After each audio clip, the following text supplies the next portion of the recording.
Welcome. We're going to go ahead and get started this evening. Is there a motion to accept or modify the agenda?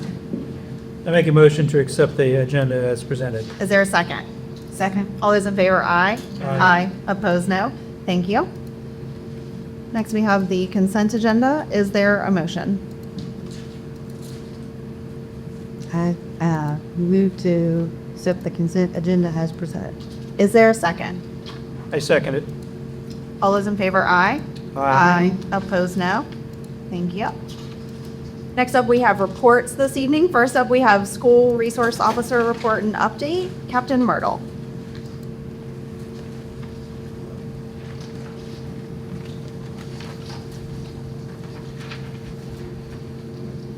All right, so just looking over the stats that are up there, I apologize, I've been fighting head cold, so my voice is a little gone. I think we have the wrong slide. Get us, the stats? This one? Nope.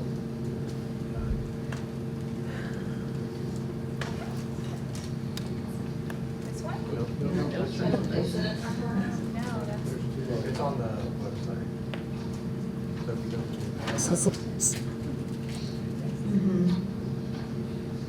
Special reports.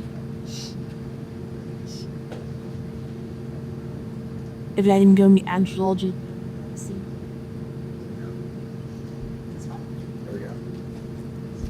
Yeah, so as you can see, our reports are up quite a bit that our SROs are taking throughout the county. We took 22 reports in September. They're up to 38 reports this month. We mainly saw an increase in our assault and battery reports. We did see a 80% increase in possession of marijuana as well.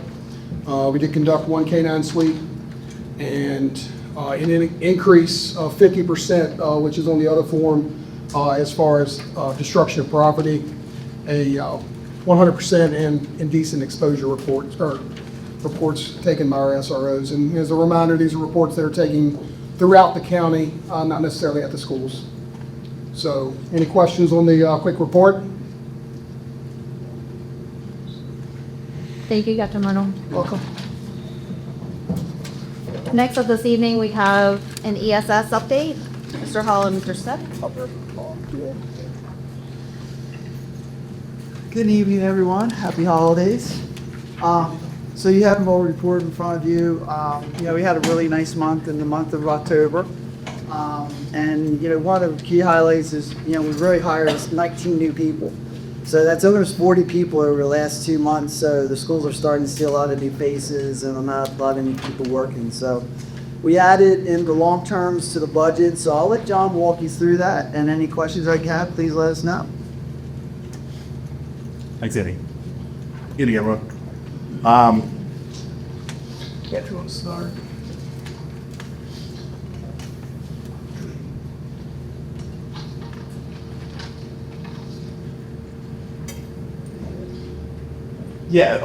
Start there.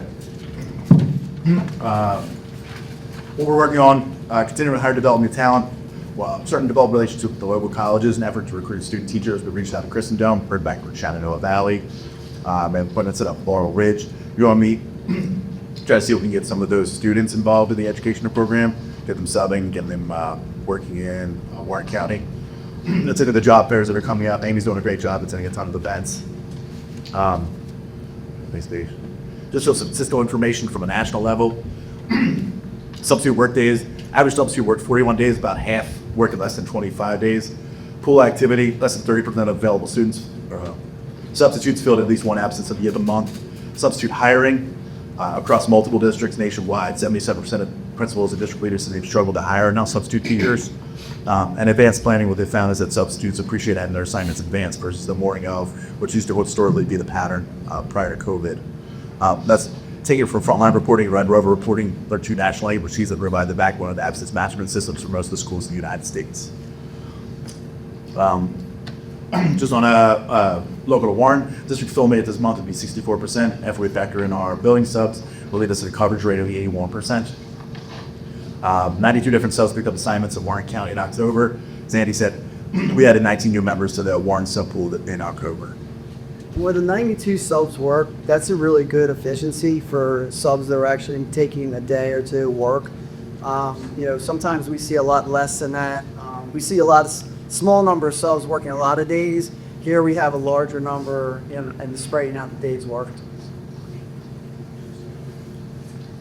Just October in a snapshot. This year compared to last year, 1,455 absences requiring a sub. Last year we were at 1,204. This year filled absences, filled 972 versus 772 last year. Unfilled was 483 compared to 432 last year. And the fill rate this year for October was 66.8% versus the 64% that we saw last year. So you can see that the number of requests are going up and the number of fills also. As far as the district county fill rate, August we had that 70% with 73% of the building subs. September we had 71% with 83% building covered by building subs. October took a little bit of a dip down to 66% with that 81% being covered by building subs. We did see a tremendous number of increases, obviously with number of absences during October. We also had a full month without any holidays, breaks, which naturally increased the number of total overall absences.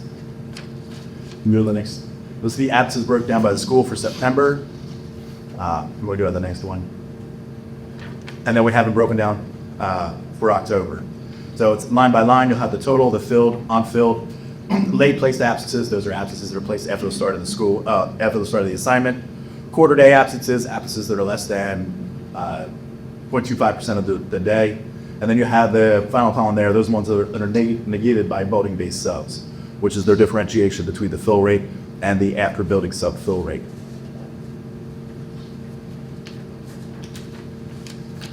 Go to the next. We have the budget broken down, August, September, October. And this slide, I just kept the month by month for the billing for the schools, so to be clear. So we have each school listed. And again, just their sub-budget, the budget they allocated for August, September, October, the total amount. And then on the next slide, we have the year-to-date budget by building. The allocated budget, we did update the budgets from the last meeting to the district approved, rather than the first set of the budget numbers we started with. Spent, as asked by the board, the long terms have been delineated out. That third column there is allocated to the long term. That's the money that's spent towards the long-term budget. Again, that's not necessarily the money that's being allocated from the schools to it or from the county. This is just a total cost that ESS is billed for. And then the remaining budget per building, you'll see that some of the buildings have, obviously we're seeing some differences. For example, Morrison, down 54% of the remaining budget. They spent about $9,000 more than last year versus schools like Warren County High School that have 81% of their budget remaining and are down $27,000. But the final baseline there, you can see that the district is, for the county, it's $40,000 for the plus compared to last year. And I think the high school you look at, it really is due to the number of building-based subs we had there last year that we don't now. So we have just a couple there, but I think taking those and just making the absences for the daily absences has really helped. The fill rate hasn't changed. It just, it helps that you don't have as many building-based subs. That's the numbers for October. Does anybody have any questions? I might be looking at this wrong, but on the budget by building, it looks like, why is Skyline High School and Warren County High School, their numbers, their sub costs are so low for October, but it looks like they had a lot of absences still. Yeah, or at least Skyline High School, though, they had 242. But it's showing that they spent only 40 good. Yeah, not very much money. It might just be a mistake in the. What's it? Skyline High School had 25 little Billy face subs. Is it not of that? Is that what's happening? That's what it has 25. Yes, the high school has more buildings. Not all the schools started at the end of the year with a building sub. Most of the schools themselves independently decided whether or not, and now we've gotten budgetarily into it, and we've seen the absences. I think what happened was, compared to last year with the county managing the finances for that first month or two, like we talked about, the schools themselves were a little restrictive. And now that they've seen the absences hike up, that they have asked us to come back and say, hey, can we have those building subs come back? So not all the schools had the building subs allocated to them, but you'll see the absences go down on the ones that had it. I had a question about on that slide, I guess it's 10 too, for the building it says the number, how it's negated by the building-based subs. That's not the actual number of building-based subs, that's just the positions that were covered by the Right. building-based subs. Because I mean, obviously, I don't think we have 25 staff, okay, Yeah, gotcha. so So those are just the positions that were filled by, And not allocated to an actual absence. gotcha. So like I said, if we moved them every day into that actual, that it would show that way. This, that day was the budget by building, looking at the Skyline High School, $294.53 for October, and then the total, $294.53, but there was $7,445 and 12, this is still up. Good. I think it's Maddie, not, It shows my rare, Yeah. little sort. because there was a total. Skyline High School line doesn't even add up. It says the total is 294, but the total can't be 294. No, there's just a mistake there. Online, yeah, for Warren County High School as well, was $451. I believe what's happened is, I apologize, it is a mistake, because the special services budget should be where that Skyline High School is. It's alphabetically out of order. So the allocation for the 20,371.75 should be at Skyline High School. It should be 23,758 at Skyline High School, 20,371.75 at the middle school, and then the special services budget should only be the 451. There's an extra box that was saying that's my call. I apologize. And then, earlier on,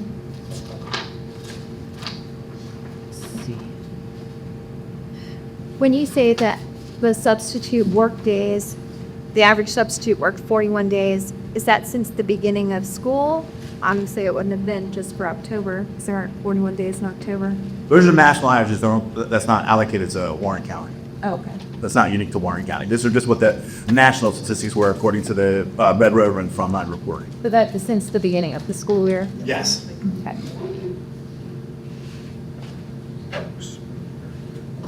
Are there any additional questions for ES that's listening in? Open-ended, no, but I think as a takeaway, we're not seeing the problem fixed on our end. So we need to explore options for when we come back from Christmas break. Maybe the way it would talked about doing, we give the awards for the students who have the attendance awards. Maybe we need to start giving awards for the schools that have teachers that have better attendance, because this is going to continue to hemorrhage our budget next year.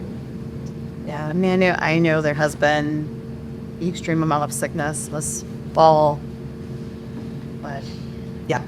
Yeah, you do have right now with pneumonia. A lot of that is going around. We have had a lot of stuff out for multiple days due to sickness or illness.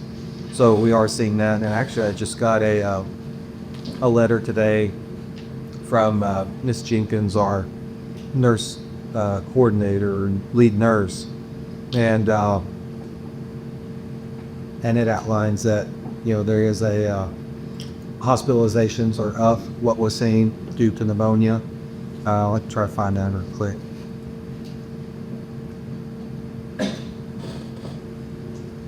And this came from Lord Fairfax Health Department, just increase in pneumonia. Since September 24, BDH has observed a significant rise in emergency department urgent care visits following diagnosis of pneumonia. So, that is going around right now. And we're actually I'm going to get with Ms. Vernazza and have her post this to our website, put it out on our Facebook page. And then, again, I know we've put some things that we can talk about in facilities if we want, but I know at our schools, we're trying to do those extra cleanings and things of that nature. I think we're even going back around and spraying in the classrooms to try to keep that down. But so we have increased some of our cleanings at the schools to kind of help with that. But we are still seeing a large number of staff members out. Basically, I think the last one, this one. And I hear from teachers, they're sharing their sick days with each other, and they've had some that are really going into some long-term absences with it. So but ultimately that's, Well, I think that might even raise a different question then, because some of the comments that I've seen is that as we have really hammered home on the absences with the kids and the awards for coming in, we've had more kids being brought to school while ill. So is that an unintended consequence that now it's spreading the diseases worse? Well, we still have our practice does. If a student has a fever, don't send them to school. Well, yes, And- I understand that. Yeah. That's what we say, but apparently that's sometimes not us. Well, even without the attendance, you're gonna have some parents that give their children the, Tylenol or Advil and say, give it a try. And, yes, it knocks a fever, but. So affect your whole class. It does, it And does. teacher as well. It does. Wears off 4 hours later. It does, yeah. So we still, even before then or before our attendance stuff, that goes on all the time. We discourage that, but. Thank you, gentlemen. One final question. So you said you reached out to Christendom College to what would you hope to do with the students out there? Have them be day sub, beach subs as well? Yes, only the idea in multiple other states that we function, we work with the local colleges and then agencies there. Because the variety of the student life offers the ability to lend themselves to individual days. The nature of substitute teaching is not necessarily a 5-day required position. So picking up even incidentally 3 to 5 to 10 more people make a huge difference in the district over the course of, as far as fills and things like that. And especially since we got here, it doesn't seem like that avenue's been tapped. So to come here and realize that there aren't any student teachers actively working in the schools, as I do find in some of the other districts that I work with, I think that's a great avenue and a great resource. Plus, it develops that rapport. It'll also hopefully pull what we see tangentially for a lot of the other districts that we've done in it. It brings teachers into the locality. So you have the opportunity for the schools themselves to almost taste test, for lack of a better term, people that are maybe currently in the educational process, soon to graduate, and looking for an opportunity or position that culminates. So it's become a good avenue for a lot of our other schools and a lot of our other districts to generate the next round of teachers to assist with that kind of hiring process and that filling, because education as a whole is down. So Have you been able to reach anybody there? we're working with in order to get access to the colleges, you have to go through the departments that allow you access to the students. So a lot of the university and organizations don't want third-party companies just coming on and randomly soliciting. So I oversee that department. Okay. At college. Yeah, I got a response that was so I've got a response back that Shenandoah invited us to come out. They do job fairs on like Fridays from like 1:30 to 3. We do job fairs whenever you want to come by, right? Yeah. When you come by, you want to send, we can come by, we'll feed you lunch, you can hang out, whatever you want to do. I You want to come to lunch, come to lunch. So But no, I oversee that department, so I'd love to hear from you. I don't know how available the students will be, but I'm sure there are a lot of students that go into education when they graduate. that's You'll be in touch. Great, thank you. Thank you. Thanks, everybody. Okay. all right, next up this evening, we have our action agenda. The first item is going to be the third reading of policy GC professional staff. Before Ms. Drake starts talking to us about that, is there anyone from the public who'd like to talk on that?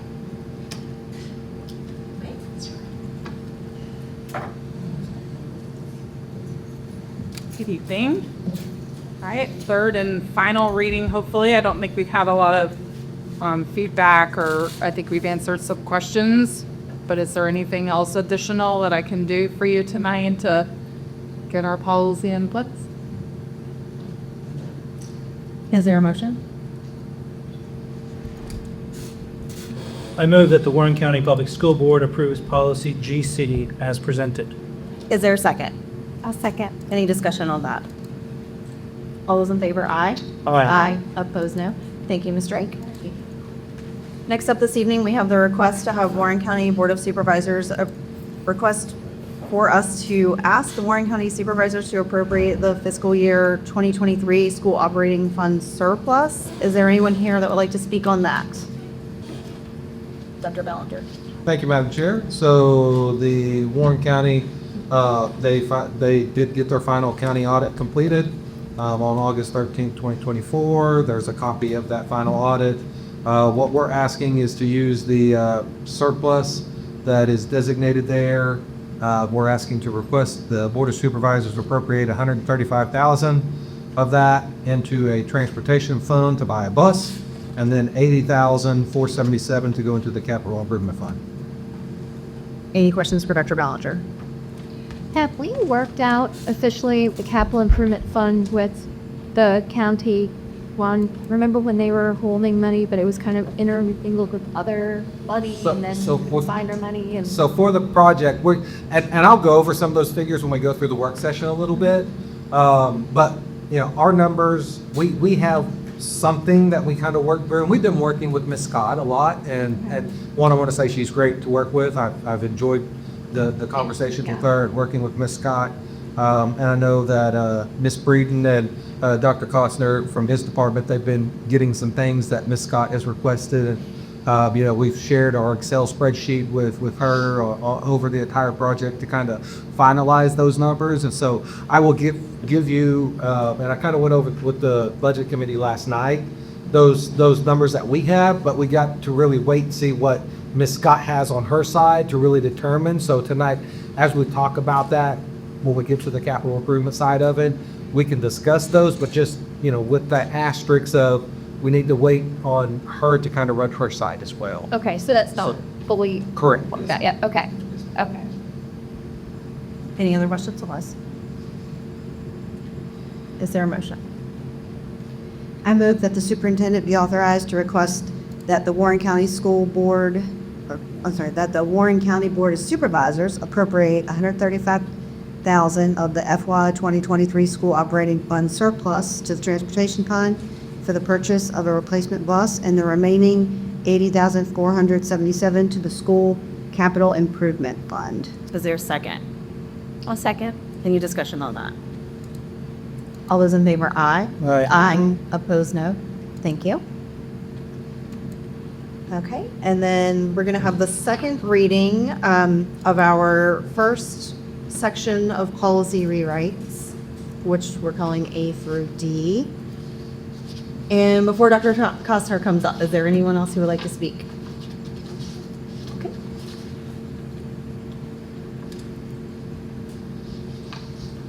Thank you, Madam Chair. Good evening.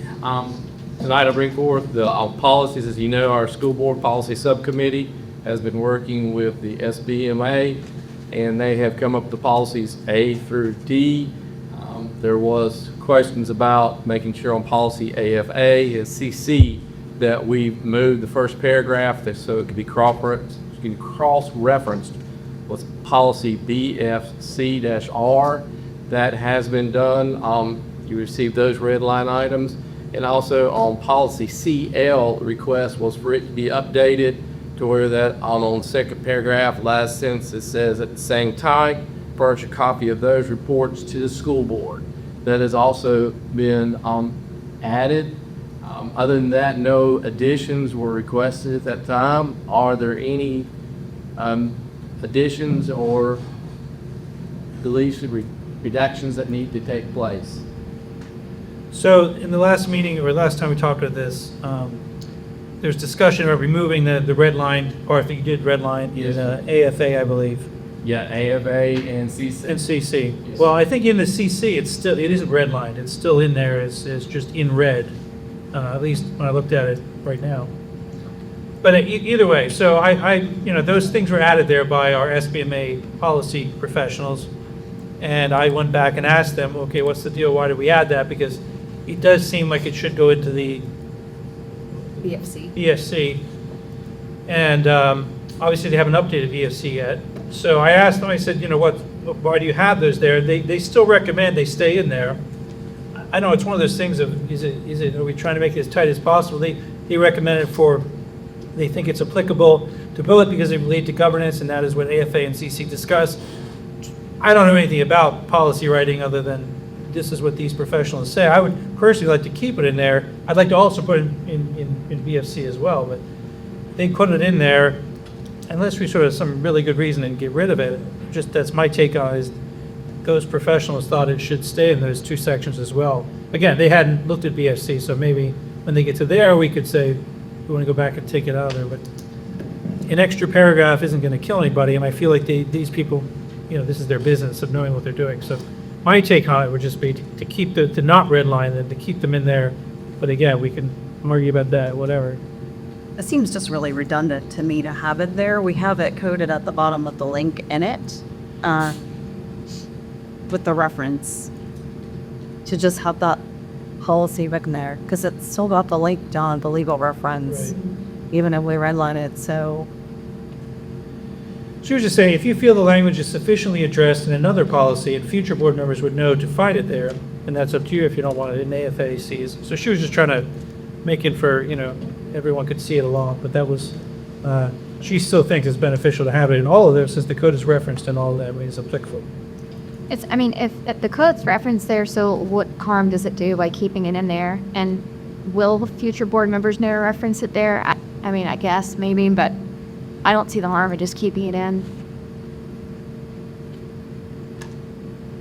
I'd like to keep it in, especially since we haven't edited BFC yet to add it.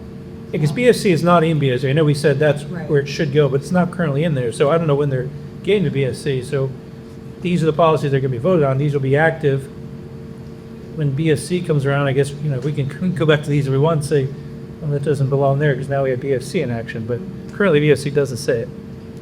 I'm just weighing kind of risk benefit, right? Like if we keep it in there, we use a little bit extra ink because they're printed out. I see no risk in keeping it in there. If we take it out, then what if somebody misses it in the future? They don't click the link, they don't know what it means. I don't know. I don't see any harm that comes from keeping it in there. There's no harm. And then it's just not as plain as it looks like it could be. Right, it just seemed a little random. That's my only problem with it. It's just where the end of the paragraph. It just starts off with this thing. So maybe it should be something different. It's just very out of place to me, but again, it's right directly from the Code of Virginia, so it's not like we're making it up or making our own words or Correct. putting our own anything there. Should be added as a bot, just moving down to the bottom. So it's at least. I just had it back. Put it to the bottom. Because it does, it's like that the first thing you read, it doesn't, I don't know. That's just new. Because obviously when you click on the link, the legal, it takes you to that exact language. Just. does it Yeah, like if move it it were to the moved, bottom? if it were moved below the last paragraph, it'd probably make better sense. I think that just flows better. Yeah. So on AFA, moving that is currently redlined out in red to below the paragraph that says based on discussion on the results, it would be its own paragraph, just copy and paste that to below that. And then what's CC. Yes, sir, CC. CC would be the same tip. Yeah.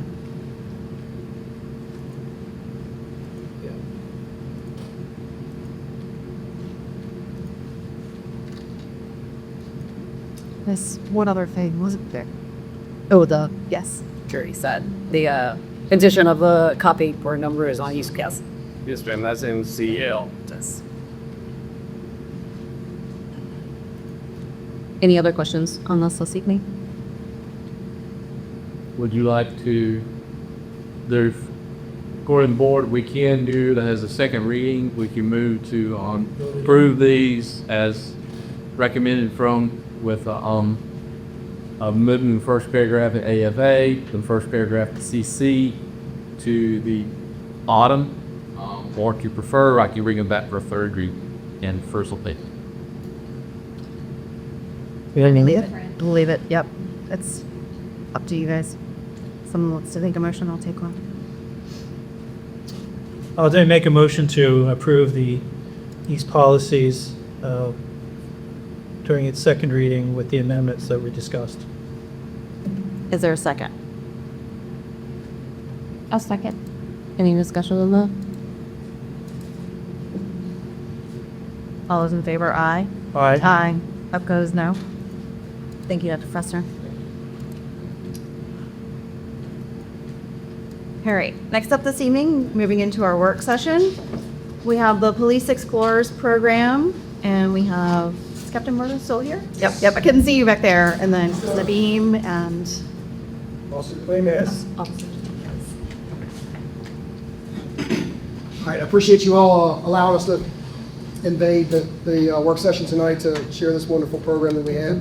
So the sheriff's office applied for and obtained and actually received a grant earlier this year that allowed us for basically three things. It allowed us to explore into a police explorers program, a police athletic league, and also hire a youth engagement coordinator. So we have hired Krista Bean, who is actually going to help handle a lot of the workload on this. So I'm going to let her speak about it. And also Officer Dominguez is here. He's part of our community policing unit as well. So. Good evening. Thank you guys for having us here. So the two programs are Police Explorers and then the Police Athletics League House program. So I'm going to start by kind of just going over some information. This is very new to all of us, and we are in the very, very early stages of getting this established. So we're really here tonight just to kind of give you all an idea of what this is going to look like and how it's going to benefit youth here in our community. So Police Explorers program, also called Law Enforcement Policing. So what is the Police Explorers program exactly? It's a hands-on program for children 14 years of age that have completed 8th grade up to 20 years old. They will be able to have a relationship with our law enforcement officers, and during that time also get firsthand experience in how law enforcement runs and how it works. There's some personal awareness of the criminal justice system through lots of training, practical experiences, and then of course competition and other activities that go along with it to kind of show that there's some fun involved around the program as well as learning. This will help promote personal growth for our youth in growing a chapter for the Warren County. It will help develop a respect for the law itself, and physical fitness, of course, will be incorporated, and good citizenship for our youth as they grow. This combines some classroom training, so there will be some classroom settings, some meetings that we'll have, probably looking at something like monthly meetings for the group, along with them being able to have the real life experience itself.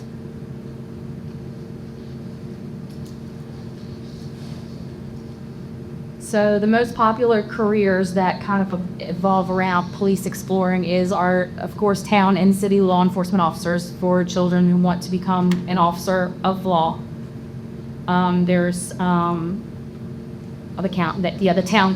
town, Bangor City, the county, state police, federal law enforcement officers, and some forensic laboratory if anybody's looking to be in forensics, and it can also go as far as if they're looking into wanting to be a lawyer or anything of that sort. It kind of all rolls in together. There are other opportunities here as well for, just like I was saying, for judges, prosecutors, anything relating to the criminal justice system itself would be something, if a child is interested in that, this would be something that Police Explorers can help them kind of get their foot in the door and move towards a career in that. So there's lots of benefits that go along with this for the youth. They gain exposure, of course, to criminal justice and have positive interaction with their law enforcement officers. We see a lot today that over the years, children can build a negative thought about what law enforcement is. That can be as bad as they just think police officers are here to discipline and are here to kind of just give people tickets, basically. And that's not really the way that it works. And we want to try to build a positive attitude towards law enforcement, because it does help later on in life for them to understand the law, follow the law, and help build better police in our community itself. He's not all that together.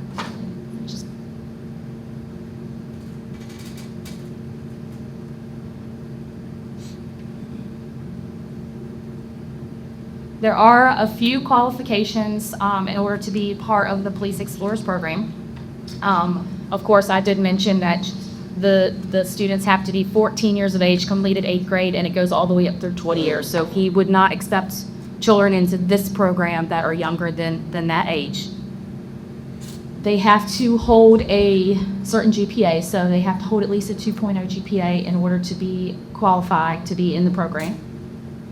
They have to reside in Moore County, be in good standing in the community, and have parental approval, of course, if they're under the age of 18. So this is where our SROs will help in some of this heavily, because we will have, anybody will be able to apply. Any child that's interested in trying to join this, we will allow them to fill out an application and take that in, and then we will rely heavily on our SROs to help determine if the child is actually qualifiable within that program. So some of the next steps that we're working on is, first off, introducing this program to the schools. First, we're starting with the criminal justice classes through the high schools. Those are some kids that already have the mindset to want to kind of go into this kind of career. So we actually did have a field trip yesterday with one of the criminal justice classes.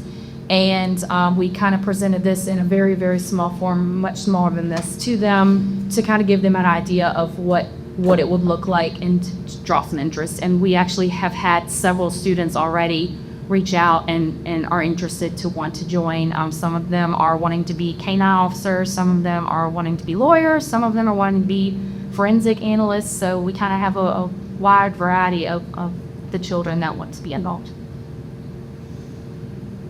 We are working on an application, a formal application right now. We just have, and I brought some with me today, just a simple youth program interest form, just for a child to sign up with their parent information to see, yes, I'm interested, I want more information, I want to see about moving forward. We will have to have a handbook, of course, and some other materials that we're working on to get the program going.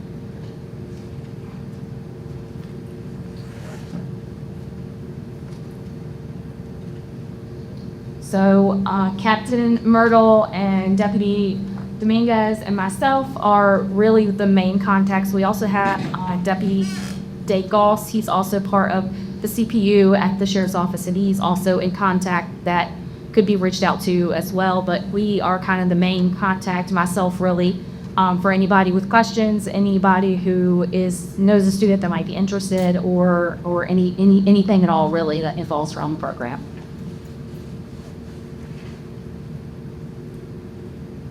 And right now, there's no cap as far as you can only take so many students right now, or? So there is and there isn't, I guess. Our grant, when we submitted for our grant, we had to kind of give some specifics of what we were looking for. So we estimated 10 students is so that's kind of what our goal is, to get at least 10 students to start, but there's really not a cap at the moment, and we're kind of really just getting started in this. So we're really hoping we see a lot more than 10, but 10 is where start. The Police Explorers program itself is run through the Boy Scouts of America, so there are some requirements that we have there as well. So we have to establish a post, which we are working on a pending application for that, and we have to have at least 5 kids interested to even be able to get a post going, which, again, with the criminal justice class that we saw yesterday, I don't think that's going to be a problem for us. Yeah, and in my experience, again, Alex Dominguez, my background is primarily community policing, crime prevention, and this is a program that's near and dear to me. The Explorers Posts are kind of the foundation of everything you have out there. The Explorer Post is like a mentoring program for youth that are kind of looking for a little guidance and help in deciding on, what criminal justice or maybe law enforcement is all about. So this is more of a mentorship program. It dispels myths. It shows them that, it's not Hollywood, it's not everything we see on CSI. There are all those really cool things that happen, but it opens up a myriad of different possibilities for whether it be within criminal justice or even just in a position of responsibility. So what we initially see, and I've been involved with Explorer Posts in the past, you see this big influx of people who want to get involved, or kids that are like, yeah, me, I want to do this, I want a uniform, I want that. And then it kind of drops off a little bit because you get that real good core of youth that want to be involved and active and help in the community. And that's what this is. This is really getting them to understand what public service is all about and giving back to the community that supports you. So hopefully we get this program off, and I know we will. So my big goal here is to say, yeah, we have a minimum number of 10 we have to meet. I'd rather have 100, and say, we drop down to 75 just to keep it active environment. So the thing is, it'll grow, and the thing is, with the help of the schools, with the school resource deputies, community civic organizations, this can really flourish, and it's supposed to be active environment throughout the community, not only for children that are school, but also homeschool. We want to reach all the youth that's out there, and that's why there's this big broad age group, and we want to focus specifically at this point just on the county. So we're not going to turn people away or youth away that have no other resources anywhere else, so we can make some accommodations there. But once we get it going, I think it's going to be a good thing. Hopefully we can make it successful. And next year we're telling you about all our successes. So I have also looked into several other resources for funding for this, and there's a ginormous amount of funding for the Police Explorers program in areas all around us, at the surrounding states and some other counties that also participate in the Police Explorer. And so around fundraisers that we do ourselves and around grants that we'll be able to apply for, I don't think that we will have any issue really with that, to have to ask for any real funding for the actual program. Is there, so you didn't invent this program exists someplace, somewhere, okay. It's actually a program that was here, I believe, through the police department years ago, maybe through the sheriff's office, but I think it was through the sheriff's office years ago. So someone who was 14 years old, or years of age, joined it. Is it a semesterly thing, a yearly thing? If they're 14, they can stay until they're 20? Is there a curriculum, or is there a progression of knowledge? It's almost kind of a junior police force, or law enforcement organization. So you want to bring in youth that's going to mentor other youth as they go along. So there's the hope is that it cuts off at 20, and the guidelines are put that way because at 21 you can apply to be a police officer, a deputy, or be in public service, some other kind of first responder. So then have them continue from there. The curriculum itself it's an ongoing annual program. It's based throughout the year. It's not like Boy Scouts. There isn't like a den leader and an organized meeting and all that packed stuff. There's none of that. What this is more of an organized program that they're more like cadets. So we teach them different things from not only, the local laws and ordinances, but there's drill and formation and different things that teach the structure and build upon that. And that curriculum is ongoing. So it's more that there's going to be developed, operating procedures, general orders, different things and guidelines, and a handbook that they're going to be given that they have to follow. And they have to stay within those guidelines to remain in the program. And the hope is that you're not just doing hey, on January we do this, February we do that. It's this public event came up, we need some guys to help out, so we get some of the youth with us, so we can have them help support handing out programs, or if they're trained and old enough, they can help even with traffic control. So it gives them an exposure to different things. So it's an evolving program. We may even get people that say, hey, we're having a fair, and we want, some extra support to help with just parking. So this gets them out into that venue as well. So it's not a strict curriculum, but there is a rule and a set of guidelines, and that'll all be made available to the parents, to us, that we're sticking to it. So the guidebook and the rule book will mirror what we have based on policy. So policy will dictate what we have. So If you could have your way, you would like it to come back every year. I mean, absolutely, absolutely, yes, yeah, and maybe some stray away and then come back. And the thing is, as long as you keep them in the fold, and there is that stipulation that you have to stay on the right side of the law, but the thing is, just because kids have made mistakes, you don't want to preclude them as well, because the thing is, you want to bring them back into the fold, because that's part of the mentorship. So the thing is, it's to show you people make mistakes. You're not a bad person, so the thing is, here's a way to make yourself better, and it betters us as well, because we're giving back to the youth. So that's the way I look at it, so. At the end of it all, do they get a certificate? Is there some benefit to a 20-year-old or college, as a college student? There is one leg up. It is. It's public service. So some of them can get public service credit hours from it. It's something that people I've seen put on resumes and use it. Especially as they go through the post, they'll have a position of leadership if they want to take that, because we have squad leaders and different things. We're early in that phase, so we haven't developed the full curriculum and structure that what I envision, what I've seen successful in the past, is that there is a hierarchy. So as you gain more responsibility, do more, you can put that on there. And then you also get reference from the department as well. So the agency in itself can say, X student who was a explorer or junior deputy helped with the program. This is the successes we've had with them, and they've helped out. So, And how many speed and ticket freebies you get? well, I say none. Don't I am on film, so I'm going to say none. Any other questions? So I could go ahead and share this during we'll do that. Howdy, Daniels. We're trying to gain kind of that interest at this point to see what's going on, and we're going to make these forms available not only to the school resource deputies, but school staff administrators. It needs to get out there. We need to get the information. We have a flyer that we've developed that we want to get out there as well, just to gauge interest. And once we have that foundation and that core, then we can build up from there. So, it's time to start talking about it and asking us and telling people to reach out to us, and we'll vet all the questions and information from administrators at the schools to parents to kids themselves. So anybody can ask. So You say you had monthly meetings. Would all the group, one meeting for all the age group people all together?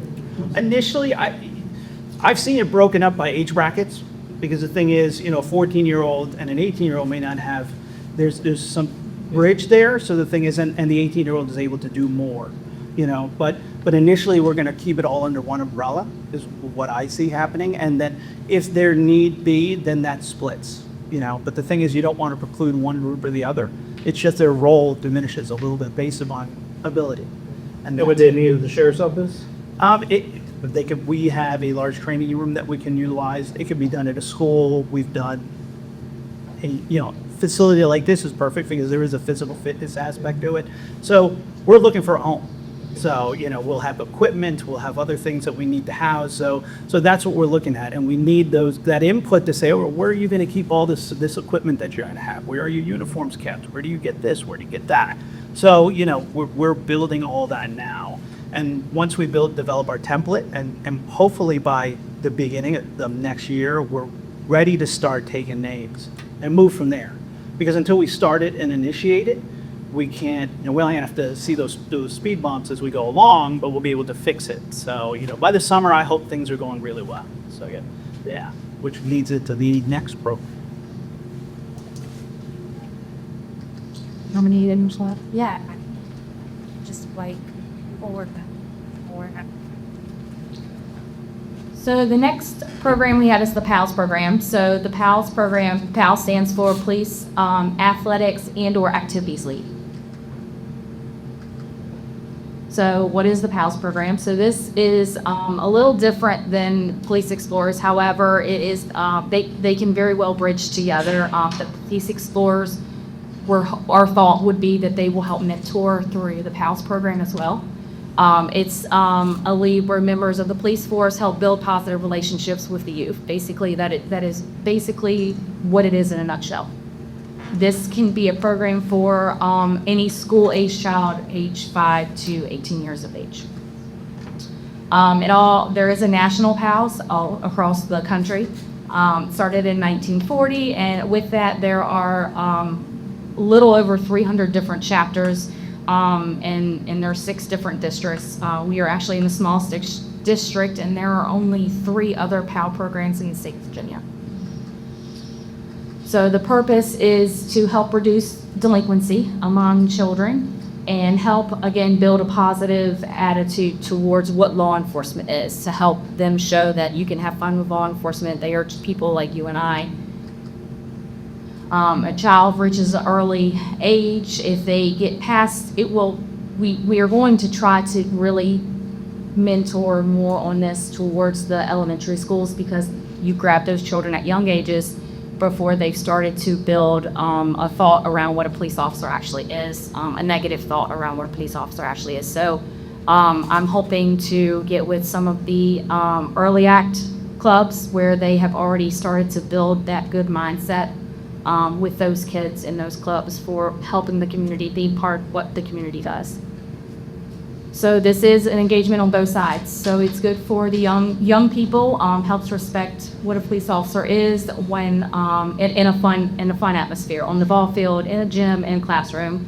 The child will likely become more respectful of law enforcement if they can see that they're just like them. In turn, law enforcement can also gain some education from the youth as well, on firsthand understanding the complexities that they overwhelm them and problems that they have in general for themselves, which in turn helps crime in neighborhoods. It helps reduce drug use. It helps reduce gang activity. It helps reduce some domestic violence like the one. The goals that the PAL program has is to enhance some social, emotional, and academic skills, promote homework completion and classroom participation. This can be just as small as a police officer coming into, like, for example, the Boys and Girls Club that we already have in some of our schools. They can come in to the Boys and Girls Club, sit down with the student, and just help them with their homework, help them with any class that they might be struggling in, any sort of thing like that. Also helps provide a safe environment for the children. They feel safe, they'll feel protected, and hopefully open up to law enforcement to help them in other ways other than just crime or being against law. So our next steps for this program are to help get that information out to the schools, just like the Police Explorers. We want to try to build a program where we can start initiating some different sports. We have some funds for that as well, to buy some equipment, so we can just literally buy some dodgeballs, some soccer balls, some basketballs, and just help get the law enforcement into a gym like here, the local gym, with law enforcement. Kids can learn. We have several police officers, deputies that are coaches now and have had experience in that and are willing to help and just kind of come out and teach the kids how to play sports. We hope to get them in some different classes that might help them in the future, cooking classes, music classes, just kind of getting them together with law enforcement. We want to work with our nonprofits on this. We have several nonprofits in our community that are very focused on youth already, and we're hoping we can help, that they can help us and we can help them incorporate this program so that we can get our officers out there with the kids. We've already spoken with the Parks and Rec, and they have some new programs that they're trying to incorporate with some funding they've received, and we are hoping that we can kind of collaborate with that as well. So we can, this can also be an ongoing yearly thing. It's not just something that goes on during school, or it's not just something that goes on during summertime.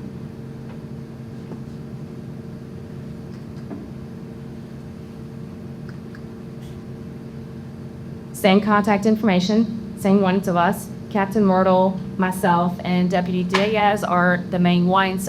Deputy Diaz is also one that can be reached out to as well.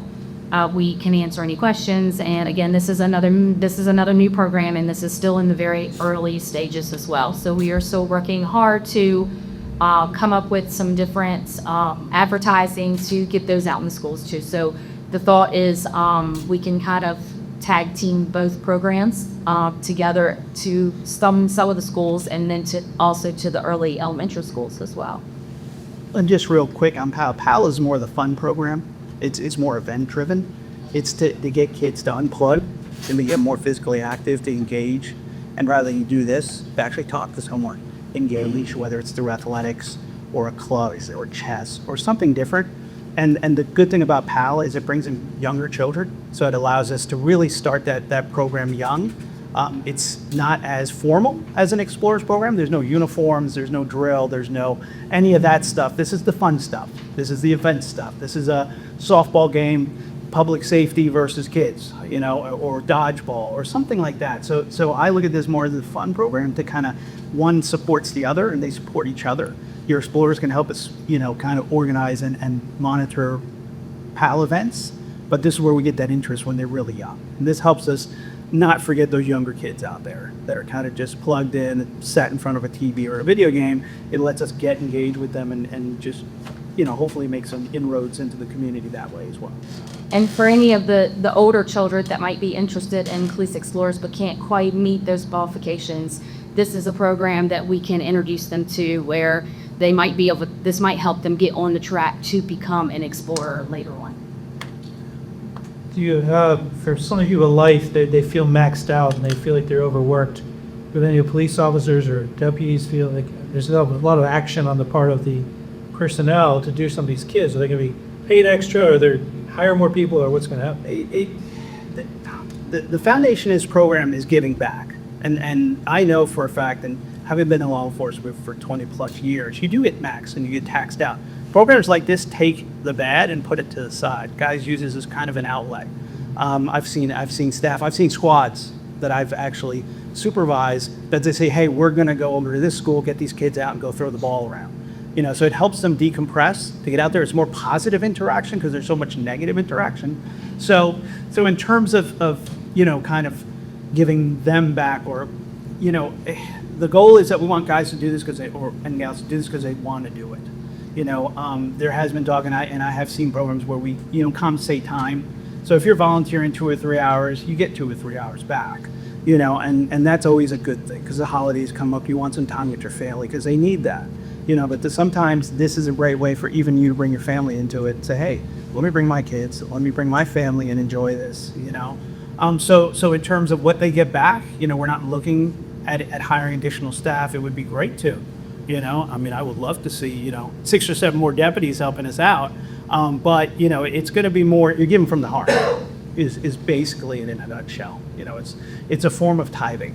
You give back because the community's given us so much. You know, so this is our way to give back a little bit. And that's why I've always been involved with these programs. And community police has been close to me because it's the positive side of things. So it's those inroads that help you keep doing what you do. We'd like to see a lot of officers get involved so that we don't have the same 5 officers that feel like they have to continuously be part of it all the time. So we've got 2 or 3 that do it on these days, or 2 or 3 that do it on these days, and they kind of come in and out. And it also gives a more variety to the children to see all of the officers and that they're all the same in the sense of they can all have fun, we can all sit down together, we can all be comfortable together. They're not all mean people, write tickets to everybody. Yeah, and it's not just for law enforcement. I mean, firefighters, EMS, dispatchers, teachers, to people who are in civic positions, you know, can be involved in these kind of programs and help support them and be an active participant with these kids. So it gives them a broad spectrum of what's going on rather than just looking at the law enforcement side of things. A PAL is more about bringing people together and getting these events going and just, you know, doing better things for the community. So, you know, so it's not just law enforcement. That's what's nice about PAL. It brings in more people. So, you know, I like it because it even for us, it networks for us as well. Is there a cost to the parent for either of these programs? Just so I know, you know, there has been discussion. I know some posts and some PALs, they charge a nominal fee. It's like a $10 administrative fee, and that helps pay for the T-shirt and the hat or whatever they get. Sometimes when people pay for something, there's ownership in it. So the thing is, hey, I paid for this. You're going to get involved with this. You know, so whether it's $10, $5, but economically, some people can't afford that $5 or $10. So that's not, you know, I would like to see it just be a voluntary program. I don't think at this point, because we're grant driven at this point, even though it's a one-time grant, this was through the Department of Criminal Justice Services, but through the Attorney General's office, there's so many grants out there that will continue and fund this program if we get it off the ground, because we'll be able to show success. So the thing is, if it's not coming out of our pocket, better come out of somebody else's. So, you know, I look at it that way. So, you know, I don't want to say that it's going to cost anybody anything, because right now it's not.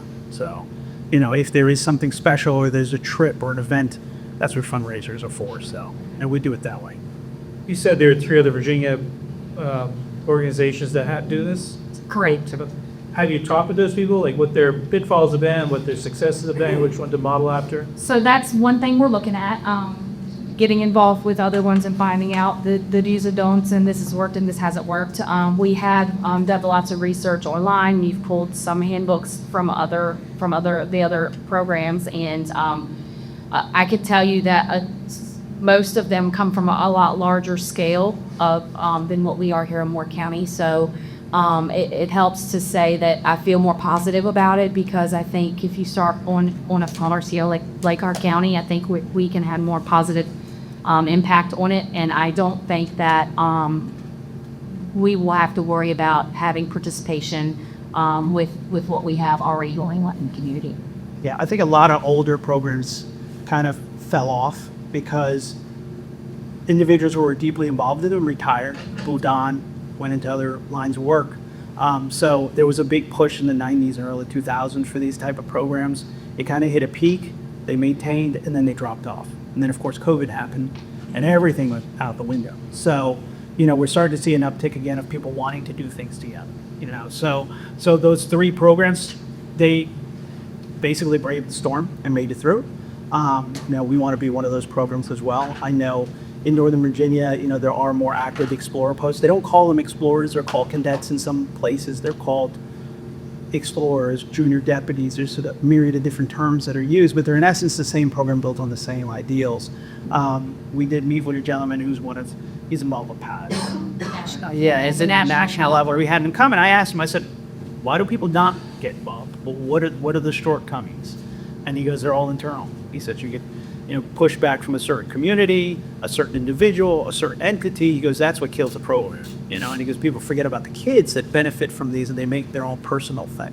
So the thing is, you have to take yourself out of it and let, what you get back from the kids gauge on what you're doing. So, I think that, when you over politicize it or you over govern it, that's where you start to lose it. And you have a board and a this or that, and nothing against boards, so just saying. So, but, this is more letting kids interact with people that have been vetted through society. Yeah. New question.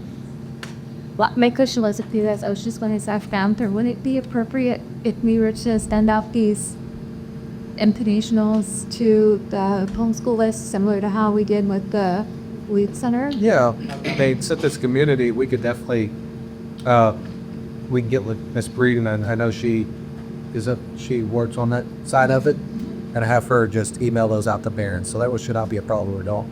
That'll be great. Yeah, that would be USLs. That helps get a word out there. And if there's any administrators that have any questions or want us to come and talk to them about the program. We'll look forward to seeing you at Resi Early Act for the next couple of months. Yes, ma'am. Thank you very much. Thank you. All right, next up this evening, we have a transportation report, and that's Mr. Mitchell. Dr. Costa. Sorry. No. It's good. Yeah, I'll thank you, Chair. As you know, that Warren County Public Schools has a comprehensive long-range plan that's from 2021 to 2026, and there are 3 objectives that fall under transportation, from vehicle purchase and maintenance to route and stop reviews for safety and efficiency, and update the bus radios and the procedures. So those are the 3 kind of objectives that are part of our comprehensive long-range plan. So Mr. Mitchell's going to be here to speak about that and tell us about some other things and how they're preparing for the upcoming seasonal change and making sure that our children get to school as safe as possible. Mr. Mitchell.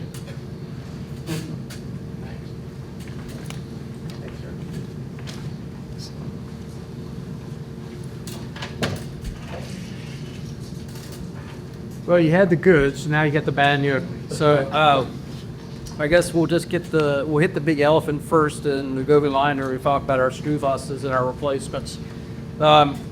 We forecasted or projected out that we would replace 20 to 32 buses. In this period, we've actually replaced 16.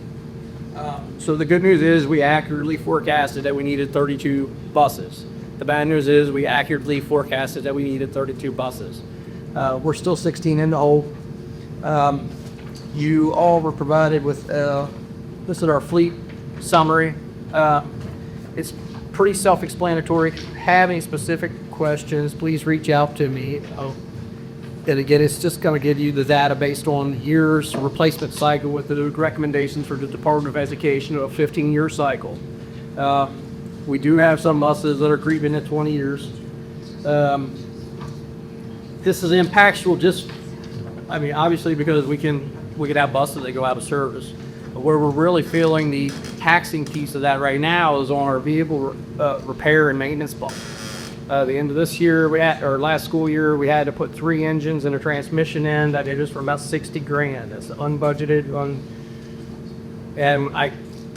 My shop's telling me we're going to do 3 more in the next 2 to 3 months. So that's hurting us on the back end. And we're still taking it on the front end here a little bit. So it's a bit self-inflicted. So sometimes when we see that our vehicle repair numbers maybe dip or take a sudden spike, it's not curious. That's what it is. You know, we get an unforeseen, we lose an engine for $15,000. That hurts us. We had yesterday we lost the high injection lift pump. That was $6,000, and the turbo that goes with it's another $5,000. And again, we can't protect that stuff. But when we're dealing with vehicles that are 20 years in age, it's just bound to happen. Any immediate questions about that? These engine and the trans issues that you said, is there a specific make and model that's showing that it's more crowded? Well, prior to my arrival, we purchased International exclusively. The old school 7.3 DIs were phenomenal, bulletproof, probably the best engine that was ever manufactured. When the government got involved and started with their EPA restriction stuff, I mean, we currently have 5 or 6, I believe, of one particular model of engine that International won't even make as a remanufacturing. It was just a really mad idea. So that's a challenge for us. If you'll notice, as I've been here, anything to purchase has been on the Cummings basin. If we go to most truck stops, rest stops, wherever, if you look at your over-road tractor and trailers, they're not electric, they're not propane, and most of them are Cummings. And there's a reason from that. And Cummings has been a good partner with Thomas School Bus. We've been very pleased with their platform that they provide, not just in their student safety, but overall, Allie, from a customer service point of view, how we have a warranty issue, if we have a concern, if they can't get to us in the shop, we had just literally this afternoon, we were like, look, we got 2 buses that are under warranty we're having some struggles with. We can't afford to buy the computers that it takes to work on these buses. Can you help us? And Sonny Merriman Company, God bless them, they sent a mechanic up here and they're with our staff and they tuned, worked, adjusted, and they got it figured out. So it's a good partnership all the way around. So I look forward to future business with them. Let's see, we talked about our routes and stop review is, I think, our second item where I don't have my glasses on. This is an ongoing thing for us, but it may sound a little rhetorical, but we are constantly reviewing this and it never changes. We've added this year, we did a quarterly review assessment so we can start actually comparing our data on a quarterly basis instead of just assessing it based on the DOE's report that at the end of the year. It's not just limited to stops. It's not just limited to routes itself. We're actually actively working with LFK right now to improve our releasing. Right now, the way the bus lane is built there, we can only load 2 buses at a time. So we're working with maintenance, and Mr. Comic and his staff has been so gracious to help me extend a path around the parking lot. So they're basically a very nominal cost. We should be able to load 5 buses instead of 2. That's going to make teachers, staff a lot happier, parents a lot happier. And we're working with the school. They're in the process of notifying the parents that we're going to try this after Thanksgiving break. So we're actually optimistic that the buses should be there around 4 or 5 minutes sooner than they currently are. Our last thing we had. I'll ask a question about that. For sure. Do you keep records of what percentage of fill rate, so to speak, on the buses, how full they are as they're doing these various routes? Yes, I track my mileage. We know student counts. We know our mileage loaded. We know our mileage unloaded, what the DOE refers to as dead ends. We report all that to the state, and we have that all broken down. I could provide that for you. I was just wondering if there's some routes that could be tweaked to come at this earlier or later or something to have a more. We're constantly moving around. I imagine so. We're constantly moving around now, and you will see, and in the years past, we've heard. I won't give a number, but we'll say maybe at AS Ridge, I may have a bus, and you may say, I see 12 kids on that bus. Yeah. What in the world? That's obviously they're not doing a very good job. That is my redundancy. That's my pickup. I just got a bus broke down out of E. Wilson. It's got 3 stops that they need to pick up here, and here. When that bus drops, because they're so low in numbers, they can pick that up and accommodate that. We have a little bit of build-in on that.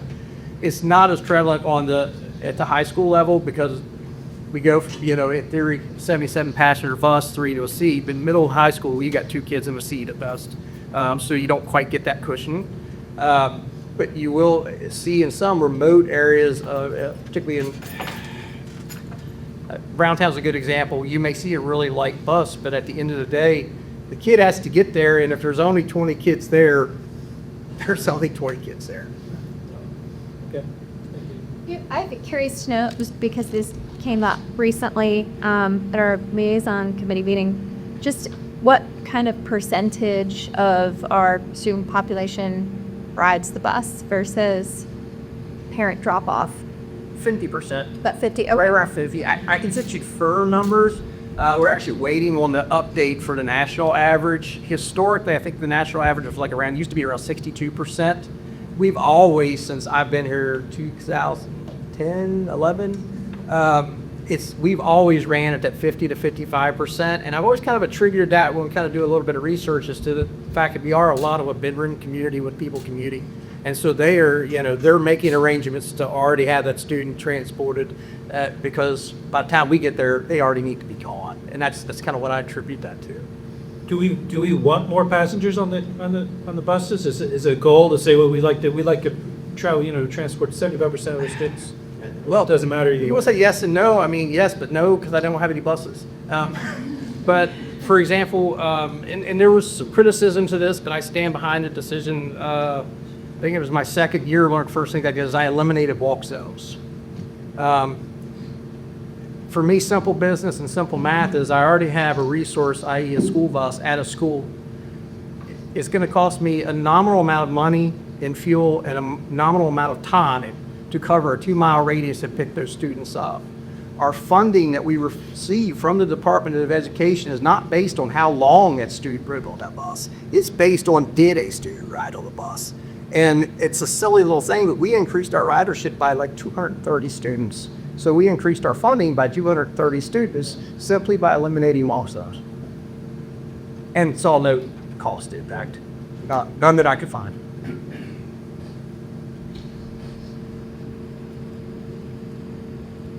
And lastly, this one, happy to report, it's basically going. We put our new radio systems on, they function wonderfully.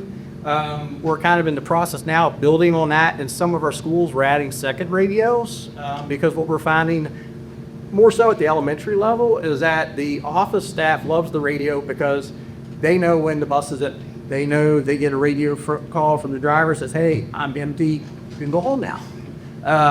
But we're also finding that the elementary school likes that radio in the bus lane as well. So we're in the process of working on adding radios to the schools that would like an additional radio. And we're looking at seeing how we can better utilize the GPS. We're finding that the GPS reporting in this radio system is way more accurate as far as locating the bus than the GPS that we use with our routing software. And Mr. Mitchell, do you mind talking about the bus radios, that they're cellular, they're not a tower base or repeater based, or? Yes, they're cellular, they're not a tower base. No. They are, as cost a little bit about that.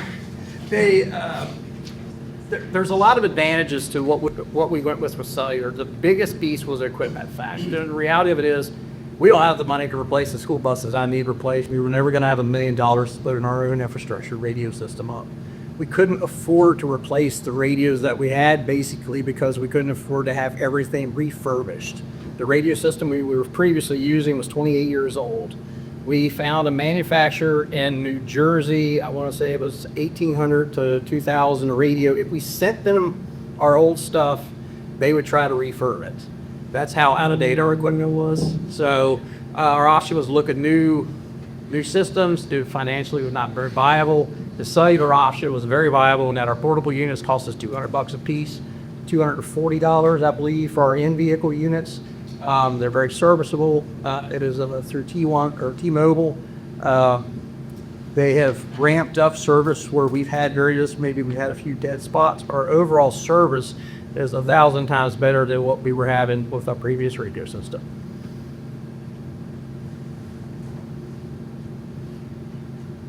So how's staffing going? Are you definitely Day to day. I mean, all of our routes are covered. We're decent. Again, we know it's that flu yuck season, so we'll anticipate some of that. We know that we have historically after Christmas break, we'll typically have 1 or 2 resignations. I anticipate that again. Right now, we're staffed to be able to accommodate and absorb that, but not a lot of extra fluff there.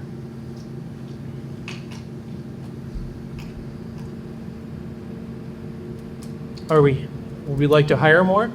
Of course. You'll notice we have some vacancies on our website. Look into the camera. Hire more. You want to There's those yellow banners you see at Red Sea, and you'll see them moving around. That's and not just bus drivers. Car drivers. I know it sounds silly, but this car drivers are right now. It's a hard fill to find somebody that wants to do that. And I get it. It's tough, but so yes, send whoever you know. Why is that? Why do you think the car drivers bonds are more fun to fill? I have a couple different theories with that. One, the pay is not significant to start with. Specifically when you think about the responsibility. I mean, because if you're driving, if a student is in a car, they're typically going to be someone with some special needs or some level of accommodation that, that first you got to get your brain around that, and then you've got to now accept that responsibility. Whoa, I have this, and I've got to get in this vehicle, and I now have to drive to Manassas, which I'm not crazy about driving on 6 to 6 on a good day. Now I have to take somebody else's baby and bear that responsibility to transport that child. I think it's a bit daunting, for me personally. And yeah, the fact there's no benefits to it. Unlike our bus drivers, you do receive the benefits package. Our car drivers, they get their hourly wage, and that's it. And I do think contracted car drivers would be a benefit to our. Contracted? I do. I think so.